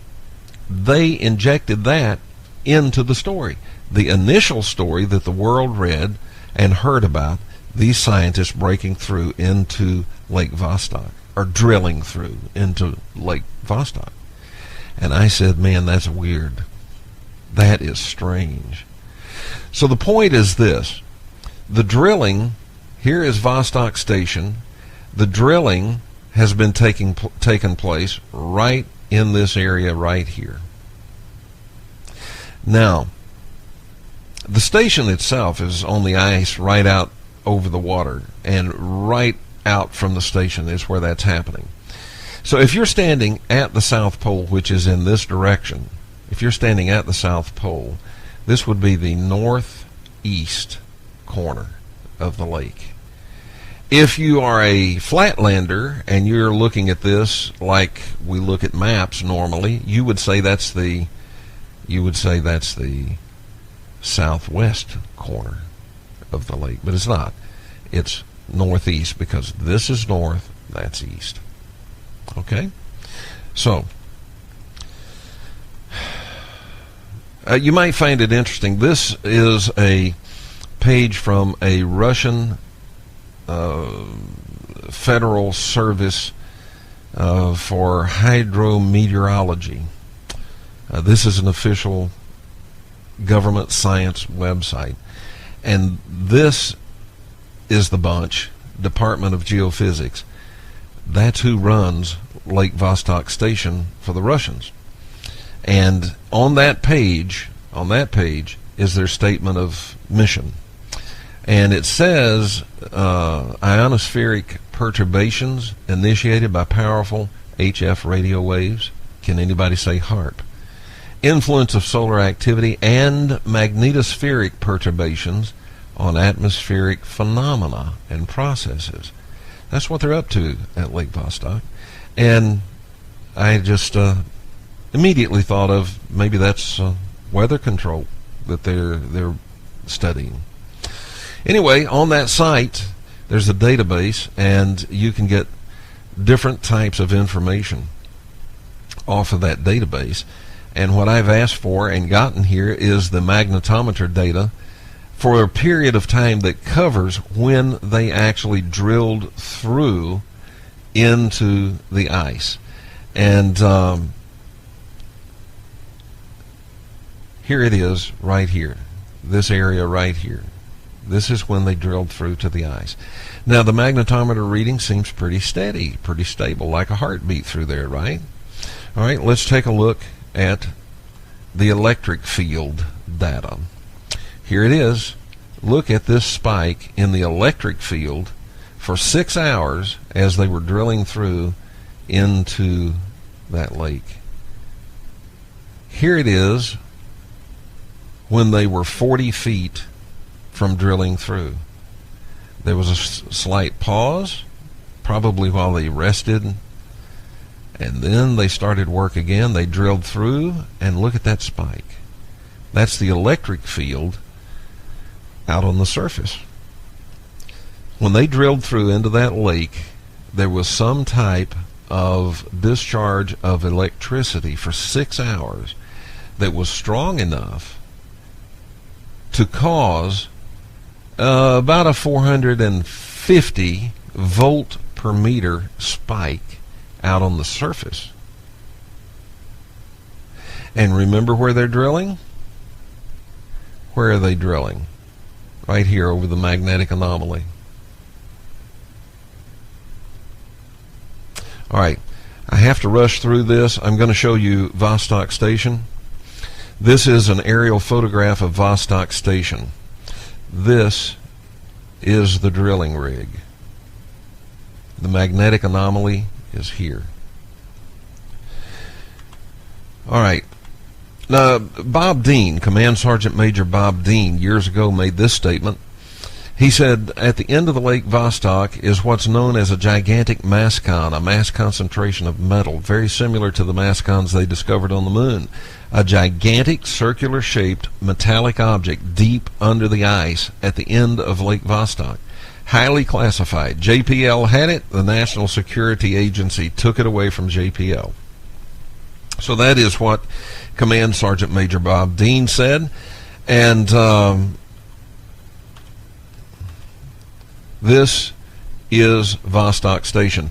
All right, now I have areas labeled. I just want to show you that you look at this picture, and I guarantee you, you're looking at things that you don't know you're looking at. You look at this picture, and there are things there that you're just not noticing. And most people don't. They just notice. They just see the picture, and they don't notice the details. Well, let's take a look. So let's take a look at Area A.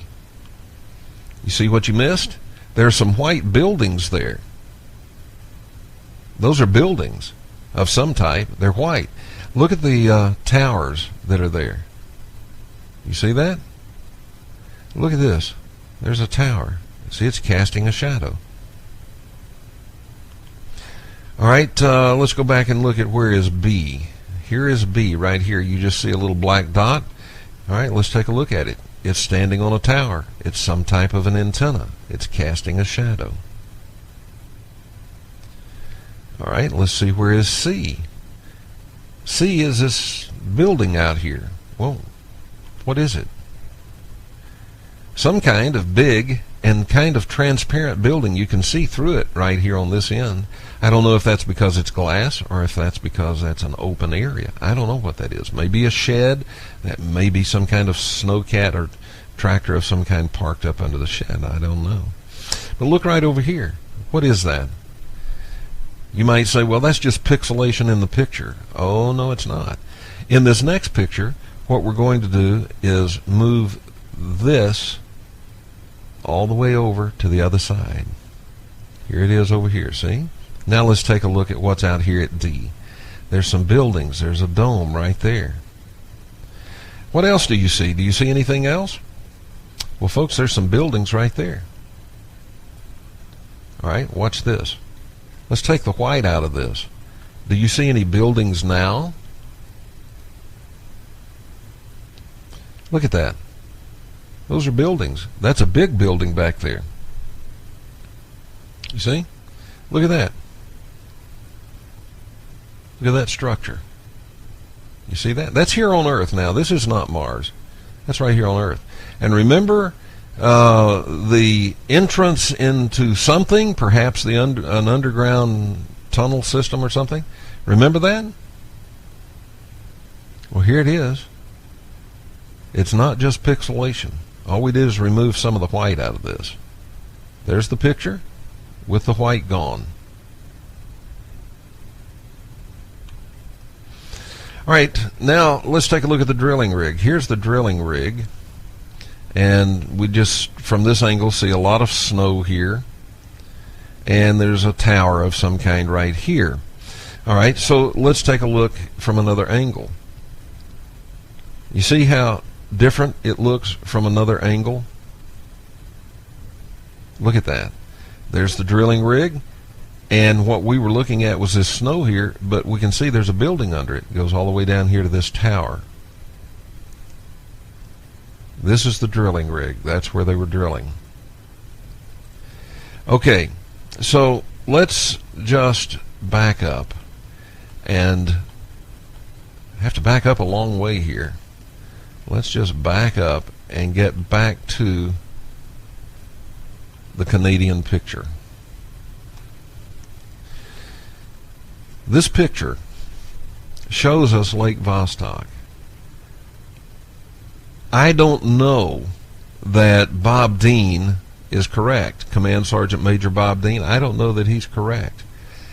But he might be correct, because if you look very carefully, there is somewhat of a large kind of circular depression apparently here. You see that? And he says it's a big circular metal disc-shaped object under all that ice. Kind of gives you, shades of X-Files, doesn't it? But you know what? I don't know if that's correct. I'll tell you what I do know, though. I do know that some very, very strange things have been going on down in Antarctica. Not just at Vostok, but across Antarctica. If we can back up here. I'm sorry, let's go back the other direction and get a map of Antarctica up here. Okay, Vostok is right in here. right up in here, this is the area that Hitler and his boys staked out. They called it New Swabia, or New Schwabenland. And there is a station there called I think it's pronounced Neumayer Station. It's up there now. It's a scientific station, and some really weird stuff has been going on there. Here at Amundsen Scott, which is it's right here, right near the South Pole, there are reports about them seeing above the station this strange swirling vortex in the sky, and they sent some weather balloons up there with some instruments, and somehow determined that they had a time distortion in these instruments, and just some weird stuff happening. Not close, but not all the way across the world. There is the Gulf of what is it called? I forget now. I'm an old guy. I forget stuff. But right off the coast of Yemen, Aden, the Gulf of Aden. And there are stories about a big vortex opening up there, and all these ships from all over the world, battleships from all over the world gathering there. Big vortex opened up. And now we have this magnetic anomaly that is at Lake Vostok. And Lake Vostok magnetic anomaly did something really strange. When they drilled through the ice, there was a release of electricity that lasted, if you look at that chart, it lasted for 6 hours. And it was a lot. Whatever it was a lot, because it caused, out on the surface where the sensors are, it caused an increase, a spike, up to 450 volts per meter. And remember, what is causing 450 volts per meter increase, spike in the electric field out on the surface is 2.2 miles below the surface of the ice. So something significant happened. Is it possible that this magnetic anomaly, I know a lot of people have speculated that it's a gigantic UFO, kind of like in that X-Files in the movie, that it's a gigantic UFO. Some people have said it's a Nazi base. Some people have said, no, it's not a Nazi base. It's an Anunnaki base. Well, look, I don't know what it is, but what if whatever it is capable of generating those time distortions? What if it is doing something that's creating gravity distortions, time distortions? Is it possible at that point to then speculate that what we're looking at may be what a lot of us call a Stargate? A lot of people would refer to it as a Stargate that opens up a portal through which beings from, we would say, another dimension can just step from that dimension into ours. They don't have to travel 14 light years. They don't have to travel 150 light years to get here. They just step from their dimension into ours through a portal like this. Is it possible that that's what it is? Well, if you really get to studying about Lake Vostok, what you're going to discover is you're going to find, and look, the first thing you're going to find on the internet is a whole bunch of nonsense about Lake Vostok. But when you start trying to track down scientific papers and so forth, you're going to find links that are dead, because those papers with the data are missing. You click the link and nothing opens. But I can tell you, because I've been reporting on Lake Vostok for 11 years now, I can tell you they used to be there because I used to read them. I have read them. I've reported on them. They're dead now. All right, we'll open this up for question and answer. And so if you will just, I've got 3 hours worth of stuff that I could talk about with that, but I just can't. We have to move along. But I hope this kind of helps you to get excited about it. It is probably the most important place on the planet right now. So if you have a question, let it appear in the chat panel. And if you wish, you may call me at 623-444-5889. And I'll do my best to answer your question. I do apologize that we had to go with me as a substitute. I know you would much rather have had William Michael Mott, and what we'll do is we'll get him into a next situation, okay? And I mean, we'll get him into one of the upcoming sessions. Tried to get in touch with him and didn't get an answer, so I don't know what happened. We were in touch with him prior to the beginning of the conference. In fact, I was in touch with him several times yesterday and this morning, but for some reason we weren't able to get in touch with him. So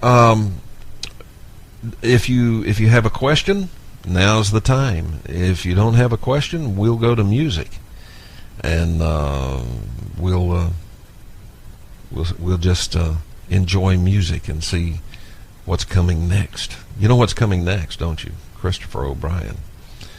And okay, I don't see any questions appearing in the chat panel, so I will assume you have no questions about this. And phone's not ringing, no questions about it.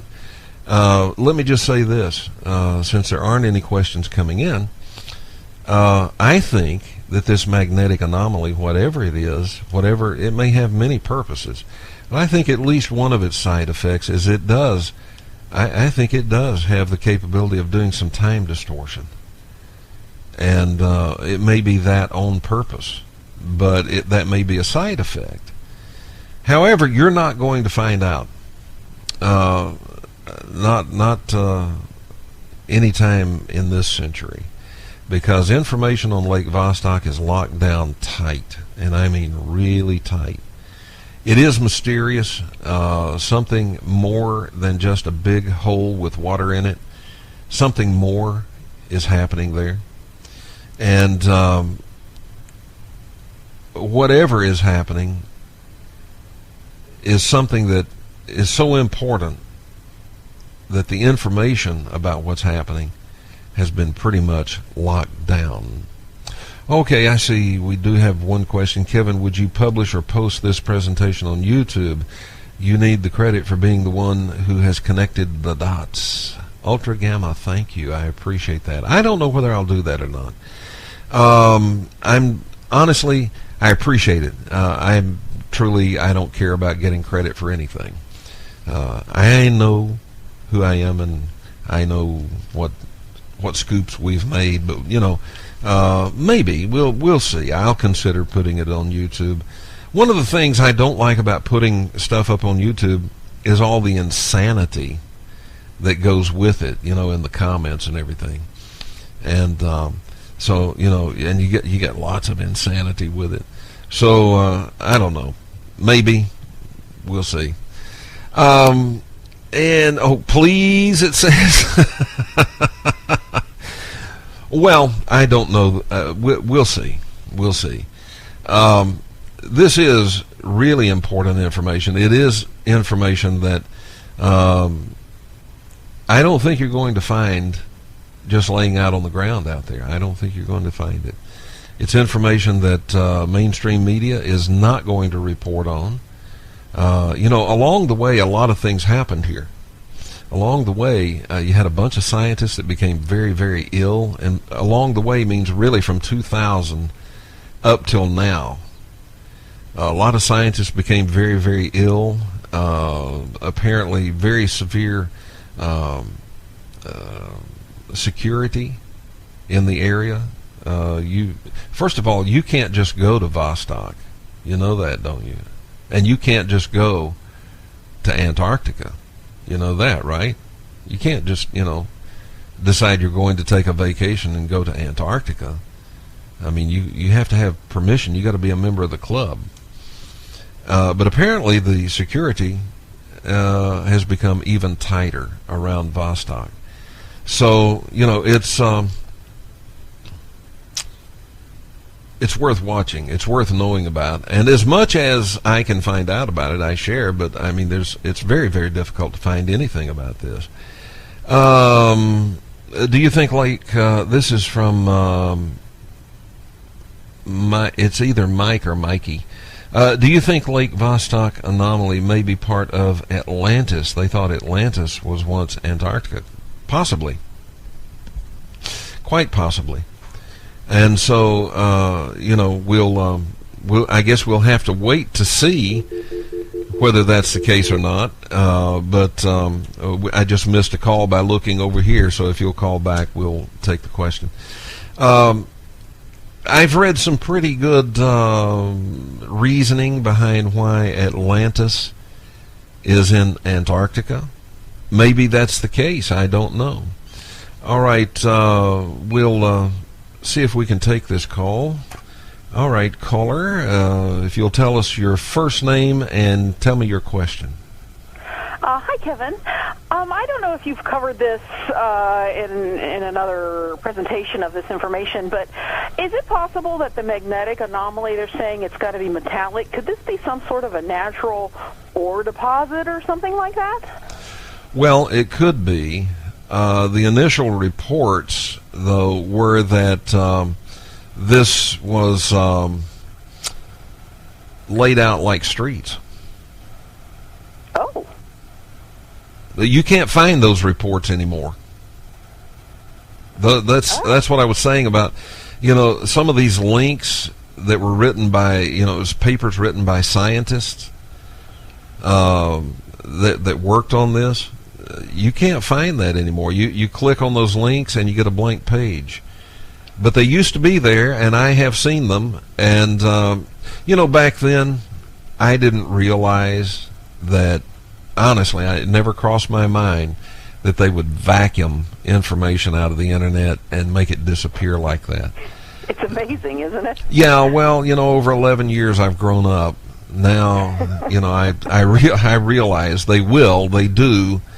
And, but yeah, they said it was laid out like streets. So they're talking about like some sort of a grid pattern almost, like a city or something. Yeah. Well, okay. And it's big. It's 65 miles by 45 miles. Now, Bob Dean says it's a metallic circular object. I don't know about that. Maybe it is. But it would have to be like an oval. It could be. Atlantis was a circle. The city of Atlantis, not the continent, but the city was a circle. Oh. Okay. Well, very interesting. Okay, well, thank you very much. I'm enjoying the presentation. Thank you much. Bye-bye. All right, bye-bye. Oh, let's see. Any other questions? I don't see another question. But yeah, that very well could be.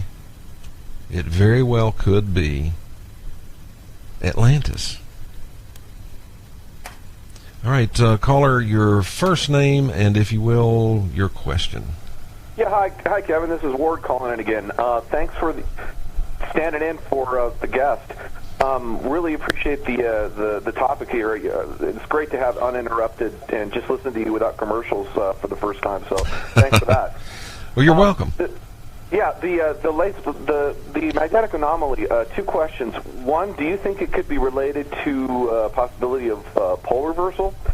And two, isn't it by law that Antarctica is claimed by no one and anyone can go there? I know it's extremely difficult to get there, and once you get there, you can't just go to bases that are owned by other countries. But wouldn't it be possible for maybe somebody wealthy to get down there and check it out themselves? And take the answer out the air. Thanks, Kevin. Yeah. It's been my experience that a person with enough money can do anything. A person with enough money, all rules can be bent and broken for them. And you've seen this happen. You've watched it happen. So could they get to Antarctica? Could they go there and investigate this? The answer to that is probably. And it is possible that, that's already happening. And here's how. It is possible that a lot of those grants that fund a lot of that work, eventually, if you trace them far enough back, are coming from the pockets of somebody wealthy. Not all of them, but some of them could be. And so they're getting their information fed back to them, if that's the case. Could it be something natural? Sure, it could be natural, but is it? Well, if it is natural, why all the secrecy? If it's natural, why all the silence? You see, the silence screams there's something not right here. It's the silence that's screaming. It's the vanishing information that's screaming. So, if I was a betting man, I would bet it's not natural. But what is it? I don't know. Could it have something to do with the polar shift? Well, I guess. Maybe. It's just hard to know right now because the information has been vacuumed. The information is gone. The data's gone. So if you take the early data and then you put it next to the developing and now the data we've got now, it tells the story. But when you take out part of that data, the story stays incomplete. And that's what's happened. So, again, I would say if it's natural, then why all the silence? And if it's natural, why the missing data? It's not missing. It's missing from you. It's not. They've got the data. It didn't go missing. People in charge of all that have the data. It's missing from you and from me. Why? The answer to why would pretty much tell you what it is. Okay, when is the next conference? I want to have plenty of time to get the word out so others can sign on and watch. Well, it's in April. I'm not sure of the date yet.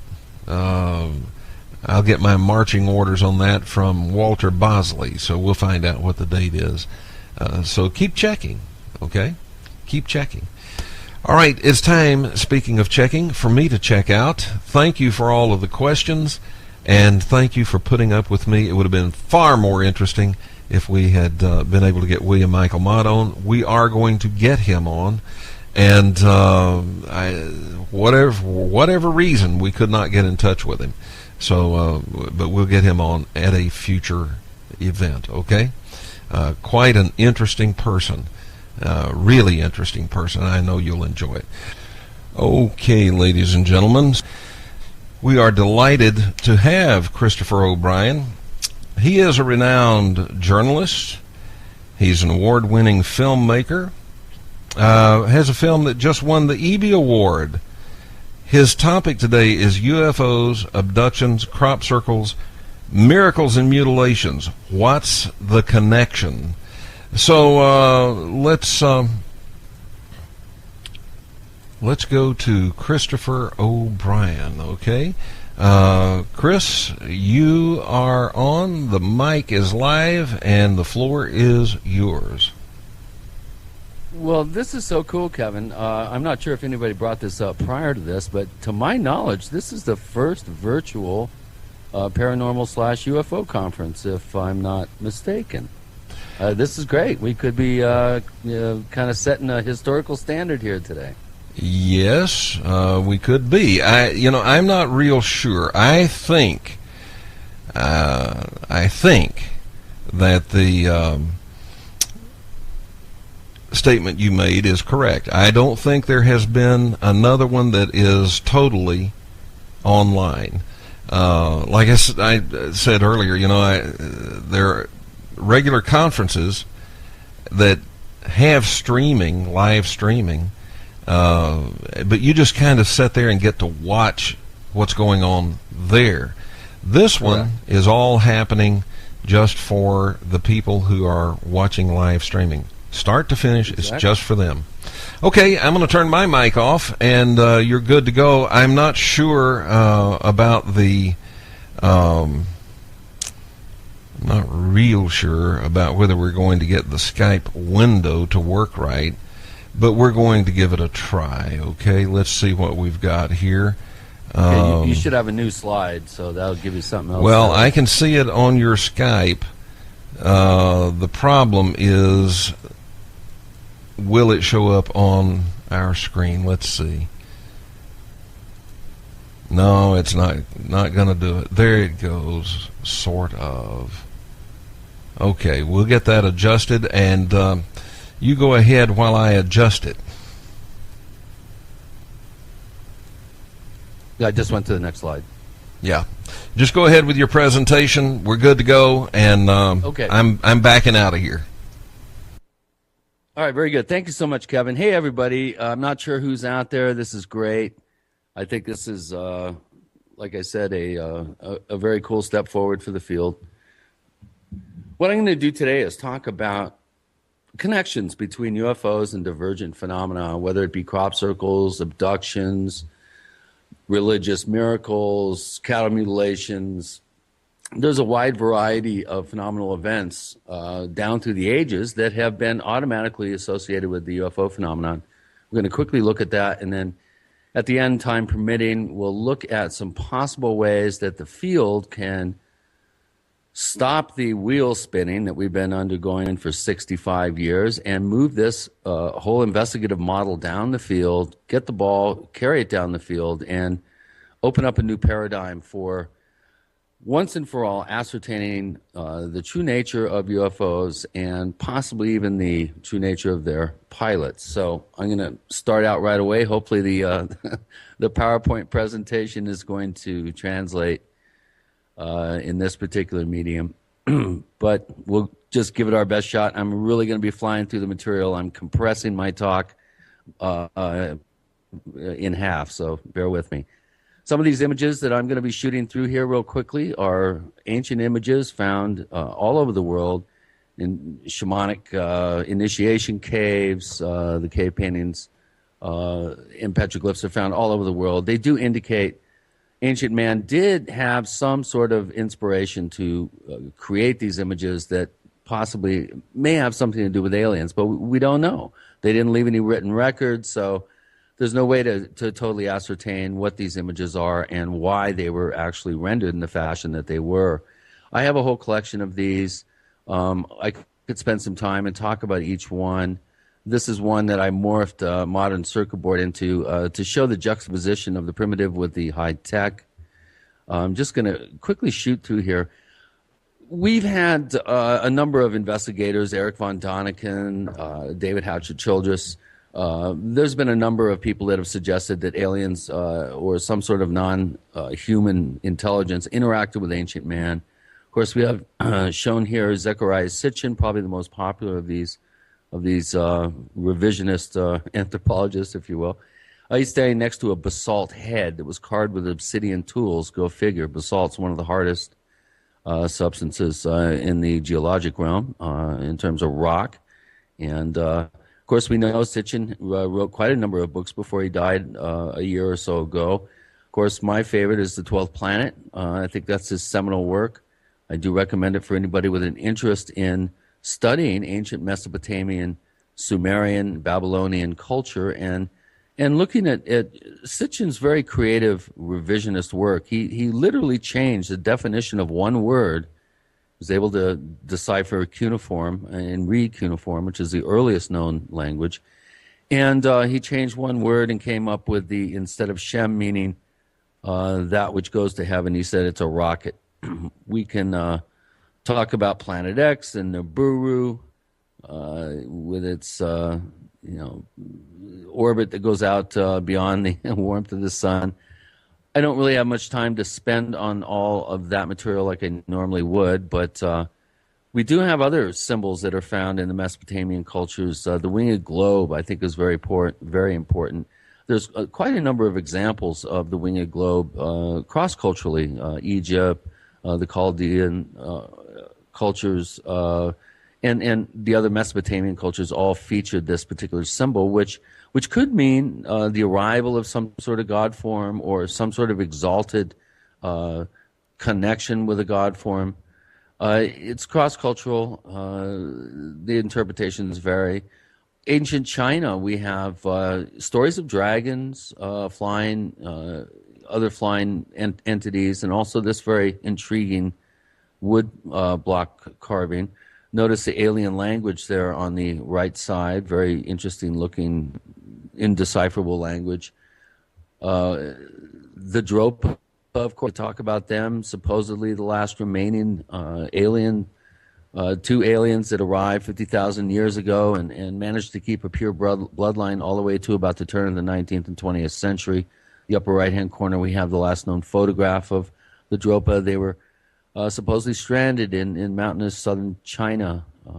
I think 50,000 years ago, they left behind the enigmatic Dropa stone. Can you hear me? Am I there? I'm talking into the ethers here. I just had a microphone not detected message come up. No, we Hopefully hear you that's fine. Not true. Are you there? Fine. Can you still hear me? We hear you fine. Please continue. Oh, good. Oh, excellent. All right.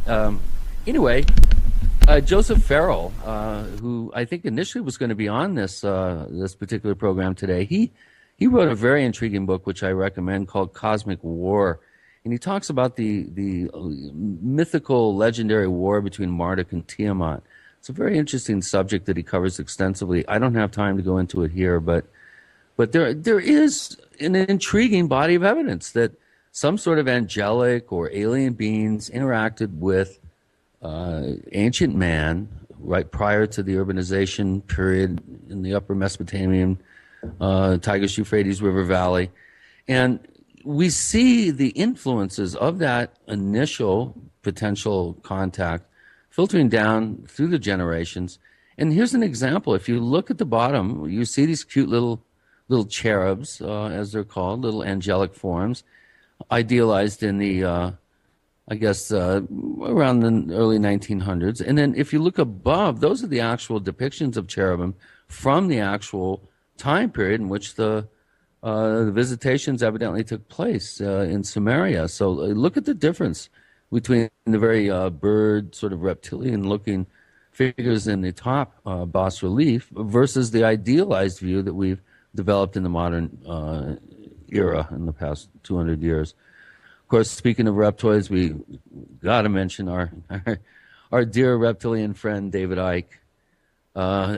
I don't have, again, time to go into this, but as many of our Icke conference goers will, I'm sure, be aware, David Icke is convinced that there's a ruling cabal of blue-blooded alien reptoids that are masquerading as the movers and shakers behind the scenes, controlling our environment, our culture, and our world, and our politics and banking. And if that's the case, they're probably dinosaurs that either returned after the Cretaceous was destroyed, or they've been here all along. That's my theory. I'll stick to it. My good buddy, my next-door neighbor, David Hatcher Childress, of course, has written quite a number of books. He's quite well known, 30 books, I think, and counting, including the Technology of the Gods and Extraterrestrial Archaeology. I highly recommend these books. David is a close friend of mine. He's just an exuberant guy. And if anybody has some interesting information on the potential interaction with ancient cultures and aliens, it's the ancient alien guy himself. Moving right along. All right, we've all seen this intriguing image. This is Pakal Votan, the king of the epochs at the very height of the classic period of the Maya. It was King Pakal, the first in the matrilineal lineage. They turned the priest class into a matrilineal progression. with the birth of his son, Chambalam. Of course, this is the famous figure, the sarcophagus lid. Eric von Daniken said this is obviously a Mayan riding a rocket ship into the sky. Well, at the time, we didn't know what any of those symbols meant on the lid. Now we can read every single one, and it seems that it's actually Pakal falling down the tree of life into Xibilba to visit the Wheats monster in the fabled Mayan underworld before he did his total reincarnation sweep, and I think he's going to return sometime in the year 5000, if I'm not mistaken. Somebody can ask me later or correct me later. On the right is Viracocha, another Mesoamerican returning god, which I don't have time to go into. All these are based on a interesting, I think, interconnected tradition of the plumaged serpent returning at the end of this particular cycle of the Baktun. Anyway, this might be the earliest Western depiction of a UFO, which I find intriguing. I think it's from the 12th or 13th century, a flaming object in the sky. Moving forward into the medieval period, we've got all sorts of iconographic images in the backgrounds of medieval paintings that show strange craft beaming coherent light down and illuminating people. The list goes on. We've got strange balls hanging in the sky prior to the those French dudes that flew the first balloon in the mid-1700s.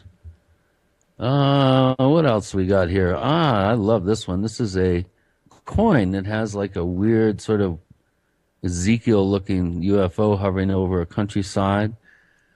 I really wish I had time to go into these, but very quickly we're looking at hard evidence that may suggest ancient American Indians interacted with flying saucer type objects. These are from the Mississippian culture, which existed in the upper Ohio River Valley. These objects are from, 1,500 to 500 years old. If that doesn't look like a flying saucer, I'm not sure what does.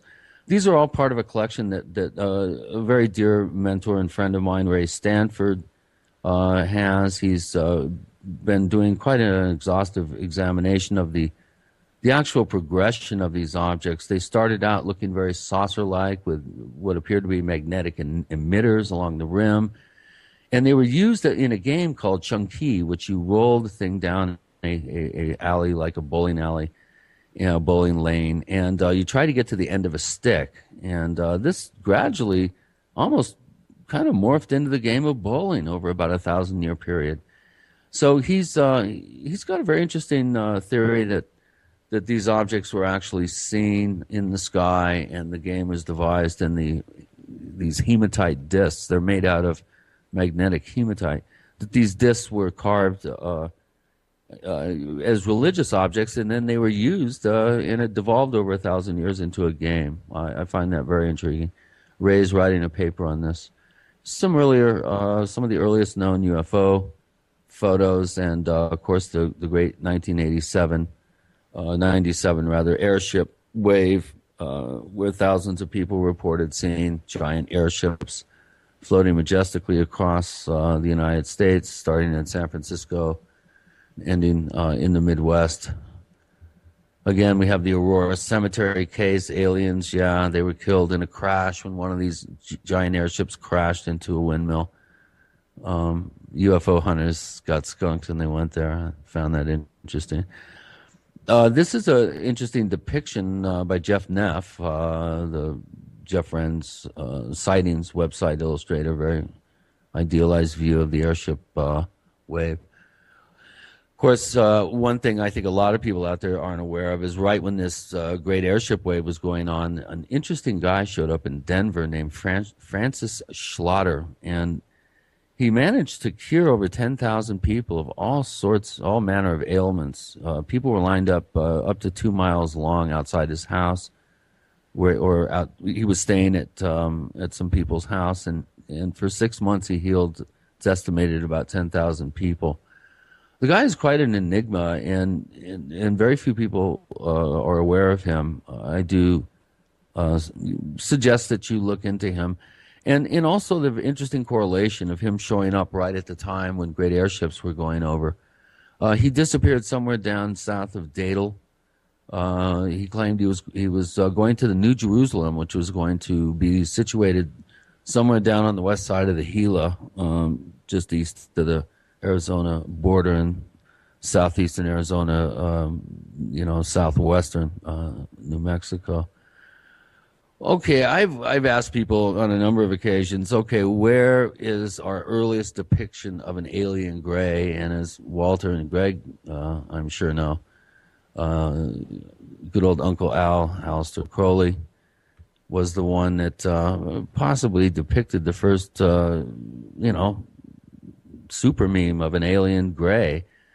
One story has it that the eyes were made human after he put in the big sloping almond eyes, and it was too freaky for people. And if you look carefully, you can see where he may have whited those big eyes out and then drawn in human-looking eyes as to not make the image look too scary. Lamb was an entity that supposedly was conjured forth by Crowley during the Alamancha working, which he did over a series of days in New York. I believe he was able to manifest Lam out on Long Island. I think one story says out at Montauk, actually. And did he open up a portal and possibly allow dimensional beings to come through? This is something that I've always wondered about, especially looking at the work that Jack Parsons, the guy that started the Jet Propulsion Lab, and L. Ron Hubbard, who started Scientology, did the Babylon working, another 30-something years later out in the deserts of California, and may have inadvertently opened up a portal there. I think that might be the subject of a little mini conference, Greg and Walter. Anyway, we move on. We're looking at, again here, at the connections between UFOs and apparently connected phenomena like crop circles, religious miracles, cryptozoological creatures, legends from ancient civilizations and the like. Of course, we all know about the miracle at Fatima, October 1917 was the height of it. I think it was the third Thursday or something of every month. The Virgin Mary came back and visited the three primary visionaries at Fatima. And by the time word got around, by the time the fifth return, if I'm not mistaken, there were over 70,000 people that witnessed the sun dancing in the sky, which bright light dancing in the sky kind of sounds ufological to me. On the upper right-hand, very rare photograph. I've only seen it in this one spot. Ray Stanford has a copy of an actual picture of the sun as it was moving about in the sky that fateful day in October 1917. That same week, we also had a very interesting UFO sighting in the San Luis Valley, which I find intriguing, I think the month prior. So moving right along, we have Zaytun, Egypt, 1966, manifestation of aerial plasma-looking phenomena seen by a wide number of witnesses. It was an ongoing series of events featuring strange bird-looking glows that seemed to dance around some of the iconographic silhouettes of the Blessed Virgin. They're flying around. We can't identify them. Must be a UFO, right? Here's probably the earliest depiction of a cross-section of a UFO from 1908 from Albert Robida. And that was about 40 years before the term was coined, UFO. All right, who are the night visitors that are supposedly abducting millions and millions of people, according to the late Bud Hopkins and our irrepressible David Jacobs? What about the incubus and succubus from the Middle Ages and the tradition of the changeling, where the wee folk could come and steal a healthy human baby and leave an effigy or a sickly baby in its place? Sounds kind of like the abduction phenomenon to me, but without all the high-tech hypno-regression. Of course, Betty and Barney Hill, don't need to go too far into that. We all know about that famous case. What most people forget is it happened right near a sensitive military installation. Of course, Roger Lear, as I mentioned before. Well, actually, I didn't. Roger's Mr. Alien Implant. He's a podiatrist that pulls strange objects out of people. Daryl Sims and he worked together for a number of years. I've known Daryl for years. I'm not sure what to make of his little jewelry box filled with calcified objects. But hey, if one of them turns on one day and starts emitting a signal, let's get that documented. Of course, we have the alien gray image, the tall, skinny, bald-headed, almond-eyed, and gray. It's permeated our culture, totally indoctrinated our kids. The images get cacophonous at times and almost cartoon-like and comic-like. Of course, if you have any fears about being abducted, of course, there is alien abduction insurance. You can get a policy.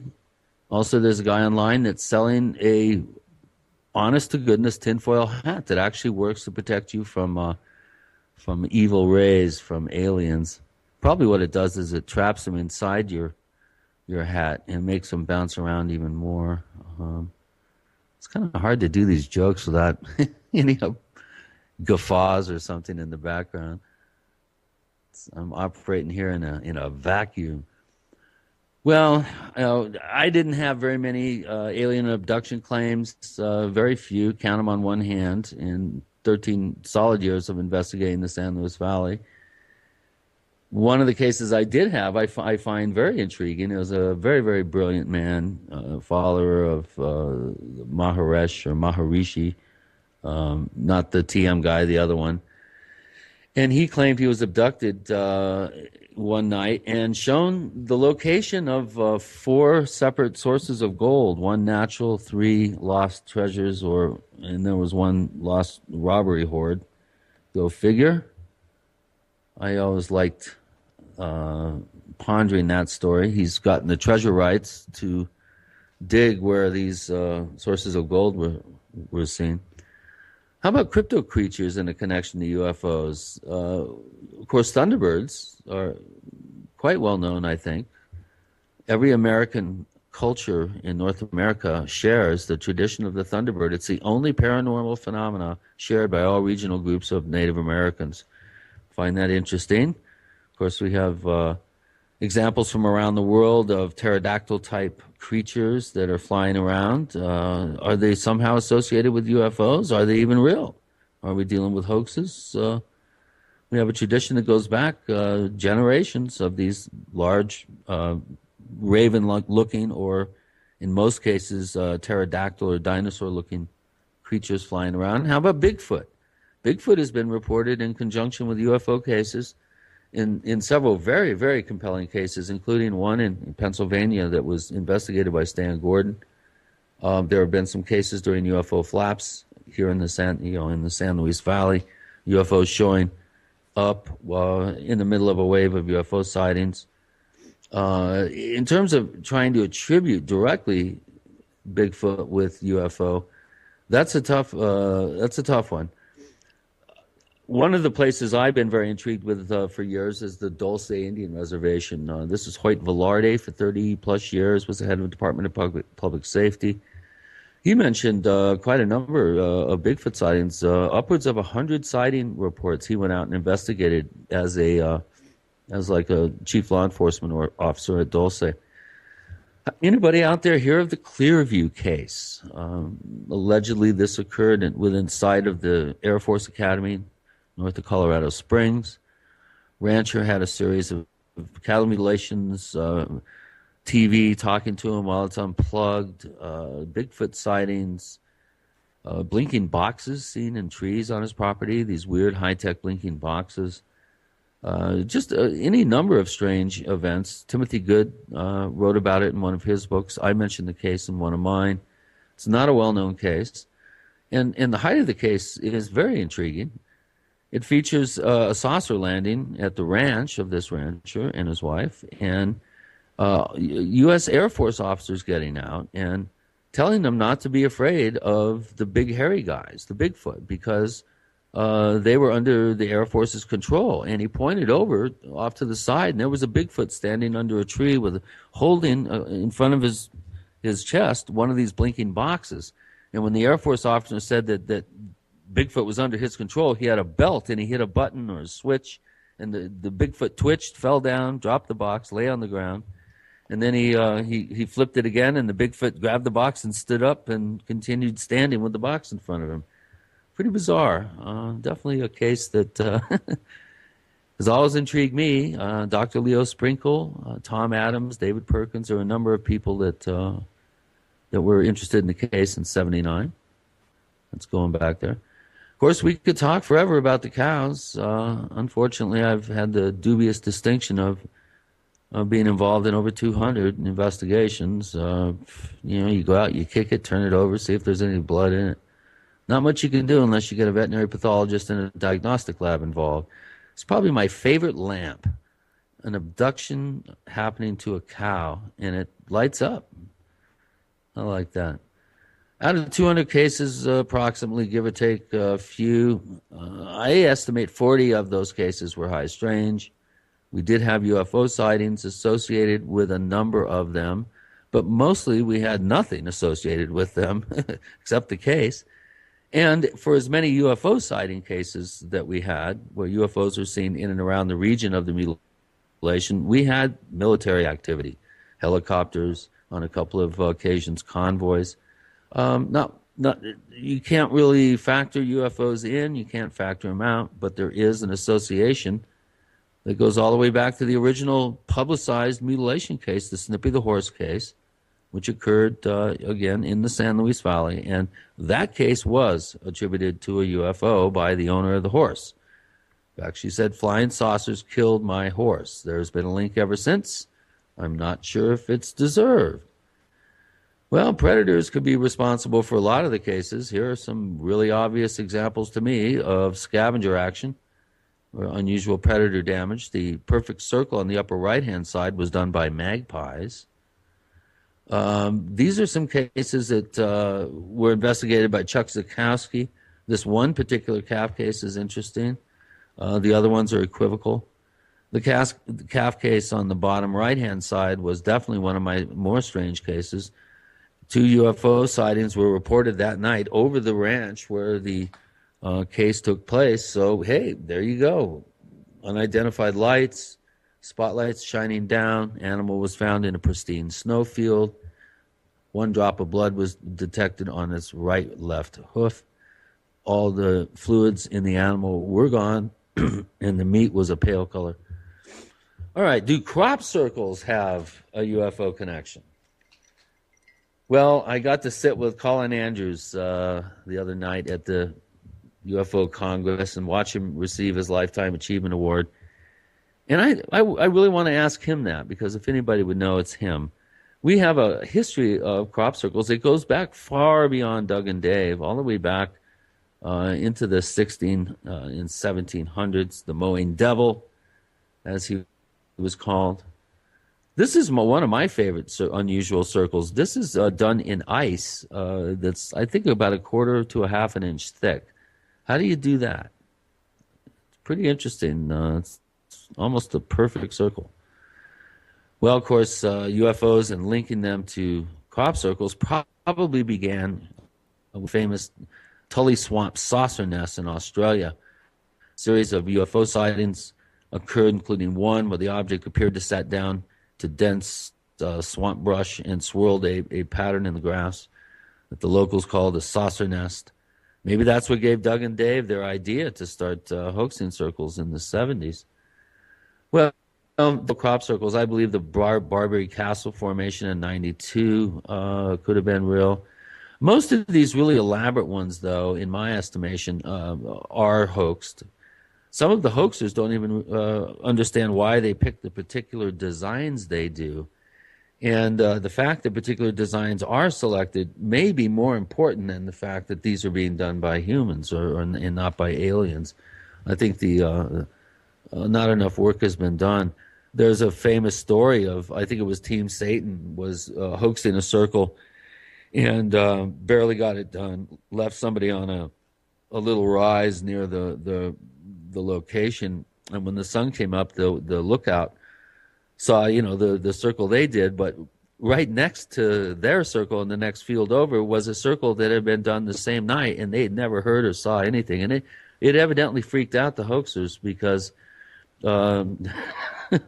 one got formed right next door. So These are beautiful formations. I think they are wonderful works of art. I don't care who does them. I just love looking at them. But I have some favorites too. The Oliver Castle footage, which has been called a hoax. I think we're running into streaming problems here.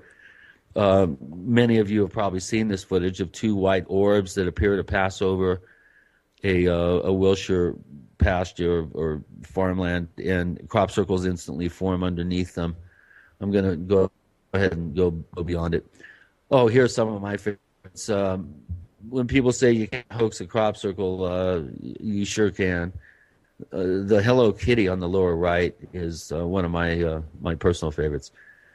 Team Satan, I think, or John Lundgren, I forget who, was invited, actually hired to go to New Zealand to do a crop circle of a three-dimensional looking Nissan minivan a number of years back. It wasn't shown in the United States. I've seen a picture of it. But you'd be surprised at the ingenuity of some of our artists out there. And how about the big, 300, 400 foot long Elvis that the guy does every year? There's a bunch. This is my all-time favorite crop circle. This one was woven above the ground. You'll notice in between the circles, there's a checkerboard-looking pattern. That was actually woven above the ground, 2 to 3 feet above the ground. This was not a hoax. There's no way that anybody could have done this.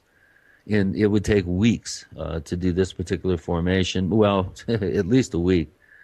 And this was done overnight. Unfortunately, the farmer was so freaked out. As soon as he saw it, he grabbed his thresher and destroyed it. There is footage of him doing that I think Bert Janssen has. Of course, Nancy Talbot, Lefty Levengood, they've started the whole crop circle analysis regime. Of course, Nancy has kind of devolved now into a special destiny human with her Robert Vonderboker case in Holland. We always have to be careful to retain and attain and maintain our objectivity out there in the field. One of my favorite books is Invisible Residents by Ivan T. Sanderson, that looks at UFOs as they relate to bodies of water. There's been a high percentage of UFO cases have been associated with large bodies of water, including Lake Titicaca off L.A., Catalina Island, off the northwestern corner of Puerto Rico, around El Yunque. There's quite a number of locations where these objects are seen going in and out of water. My father, in 1946, was a Coast Guard, was in the Coast Guard, and saw objects going in and out of the Straits of Juan de Fuca in northern Puget Sound. So here we go. Your media is not your friend. Your culture is not your friend. These people are in the business of programming your belief. So that makes it really easy for you to just sit back and let other people do your research, let other people do your thinking, let other people influence your reality view.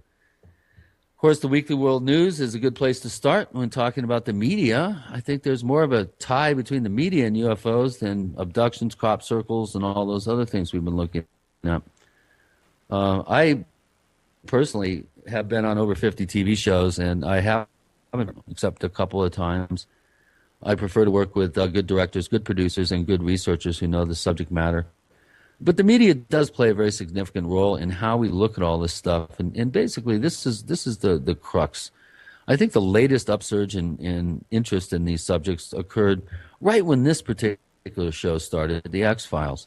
There was a huge increase in interest in this field from 1992 on. That's when I actually first got involved, so I can personally identify with that. I want to believe in all this stuff. I really do. I'm sure you do too. That's why you're tuned in. It would be really nice if the benevolent Space Brothers were watching out over us and ready to dive in and solve all our problems for us and save us from ourselves. I don't want to believe that the dinosaurs are still here and that they're angry at us and they're going to use us as like cattle herds or something. I don't buy into that. But there has been a real negative view of aliens since the 40s and 50s with the advent of the science fiction movies and some of your comic books and men's magazines. of course, one of my favorite movies, The Day the Earth Stood Still, the original, featured a robot that could turn off all the power. Some of these images are very interesting. These bug-eyed guys that are abducting people and doing experiments. I think a lot of the current 60-something average age in ufology grew up with these images and have slowly layered a particular media-induced reality view into their subconscious, and I think it's coming out, and you see it in quite a bit of our media. Of course, you have the other side of the evil alien or the negative alien, and that's good old E.T. Elliot, be good. Well, all you have to do is karate chop that little sucker one time, and that neck's broke. It's not a very efficient design there, E.T. Well, too bad my animated GIF isn't working good here, but this is called the alien stomp, and it's what the extraterrestrial hypothesis adherents have been doing to creative thinking in ufology for at least 50 years. I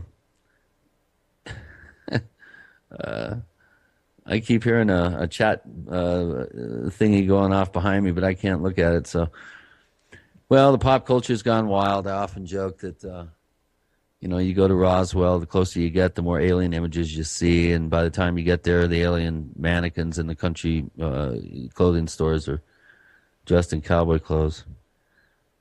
These images actually make me itch. I have a hard time dealing with them. So what do you think? Do you think that we have a real link between, these divergent phenomenal events that I've been talking about? Do you think ancient man interacted with them? Do you think cattle mutilations are done by aliens? We could go on and on here. What I'm going to do, though, is I'm going to open it up to questions. I don't really have time to go on further if we're going to have any sort of interaction. I was going to go on and introduce you to a whole new paradigm of UFO research, but let me get out of here real quick and check my my chat messages. Okay, we want to give the attendees the opportunity to ask you questions as well. Okay. Yep. And so, folks, Let me get my camera back on. Okay. How do I do that? I don't even know. I'll let you figure that out. All right, folks, if you have any questions, we invite you to join us in the chat panel, or you can give us a telephone call. The telephone number is 623-444-5889, and the chat panel, of course, is right there beside your screen. All right, caller, your first name and what's your question? Yeah, hi, Kevin. This is Ward calling in, and really excited to talk to Chris O'Brien. Chris, you said you'd talk about a couple of things you haven't talked about before normally, like on the Paracast and other places. So I have two quick questions for you. Could you please describe your experiences with what you think you might have encountered a skinwalker while you were taking a bath in a greenhouse? And the second one is... right. Oh, yeah. Hey, Ward, how you doing? Hey, Chris. Yeah, I had just briefly, I had been called in on a ritual occult case where it seems some sort of Dene, it looked like style black magic was being done to a prominent member of the Bakagande community. And soon after assisting on that, I had a very interesting experience, which was part actually of a week-long series of events that occurred that all were quite highly perplexing. And I happened to be home from working construction all day on my job. I lived in a remote house out in the Grants. There were no trees around me for at least a quarter mile. Beautiful view. I could see 200 miles from my house from the second floor. And I had a little 600-watt solar system, so I had a little 25-watt bulb in my greenhouse where my shower was because I didn't have a finished complete bathroom upstairs. So I showered in my greenhouse, and right as the sun had gone down, there was still a pretty vivid glow in the western sky, and of course the greenhouse had huge windows facing the west. I was all soaped up, and I saw, for lack of a better word or term, like a hybrid human deer. It was like it had a body of a man, but it had kind of the head and antlers of a deer. And it didn't walk or bounce or jump or anything. It slid like it was on a dolly right across all my windows. And it was like 10 feet away from me. And even though I only had a 25-inch bulb, it was enough to illuminate, a little bit the features of it. And then it was backlit by the glow of the setting sun. So I distinctly saw the antlers and the outline of it. It was so startling. I just, I just jumped out of there and ran inside. I also I would have to check my database, but within the same time period, I had a series of loud knocks that went all the way around my upper floor while I was downstairs one night. Had the entire Baca Grande herd of elk bed down tightly around my house, 5,000-6,000 head. Very, very bizarre. Saw a 4-foot, like one of those, guardians, watchdogs on the show The Prisoner, big kind of rubber balls. I saw one of those float down my road, obviously under intelligent control. So I had a whole series of events that happened that week, 10-day period, and I do equate it with the, on some level, to the case that I was asked to investigate. Thanks for your question. Yeah, and have you ever experienced, like John Keel said, any zones of fear? Have I experienced what now? Any, like John Keel described, a zone of fear. An area that you're completely afraid of? Not really. Everything normally happens so fast. I was on a shoot at the Atchison, the Sally House in Atchison, Kansas. That's probably the most intense kind of physical feeling that I've had while investigating or being in a dicey situation. All the other experiences I've had have been, fairly quick, and by the time that they're over, then you start to react to it. So I've never been in a place of fear. It's the people that scare me more than the phenomenon. Let's put it that way. Okay, Ward, thank you so much. Now, let's see, on our chat panel, Anomaly News says, you mentioned the gray super meme. Do you see a new super meme developing within current ufology? And if so, how would you describe it?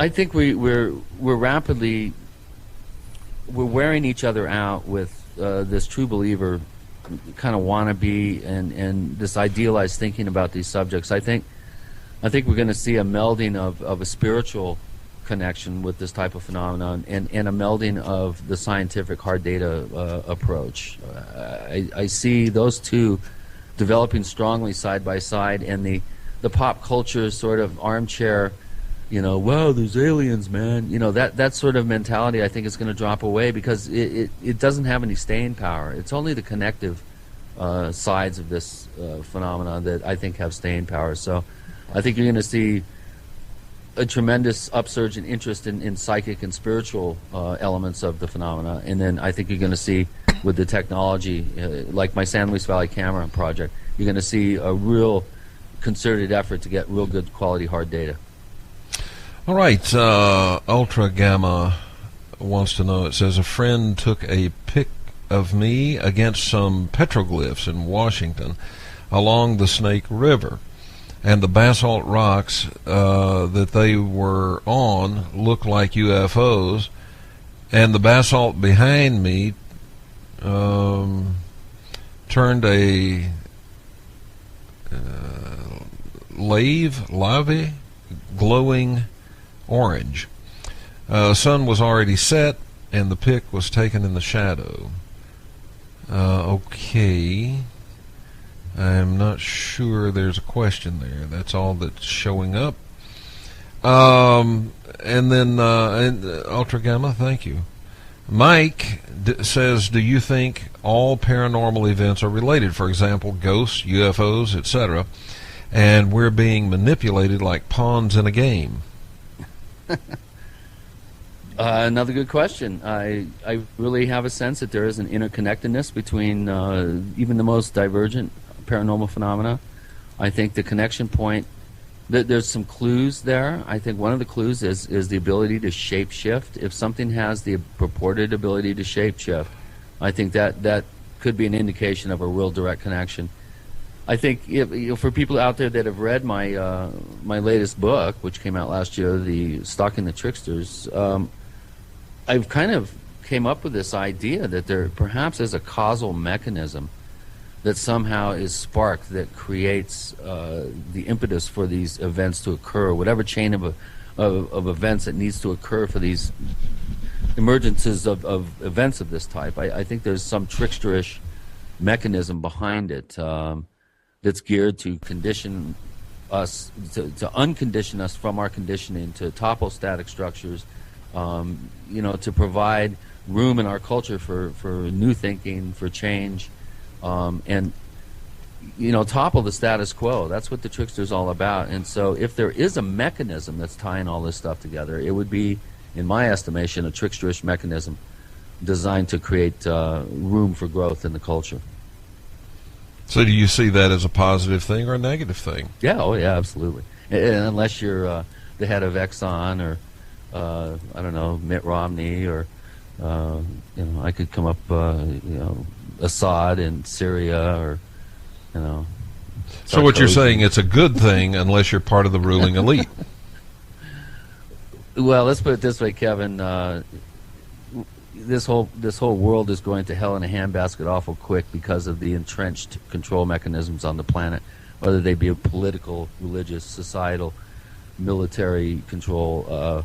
These things have got to change and get out of the old paradigm, and we have to start, going to Rodney King school. We all have to start living, getting along, and I think the trickster, this is a perfect playing field for the trickster. I think the trickster's in the internet.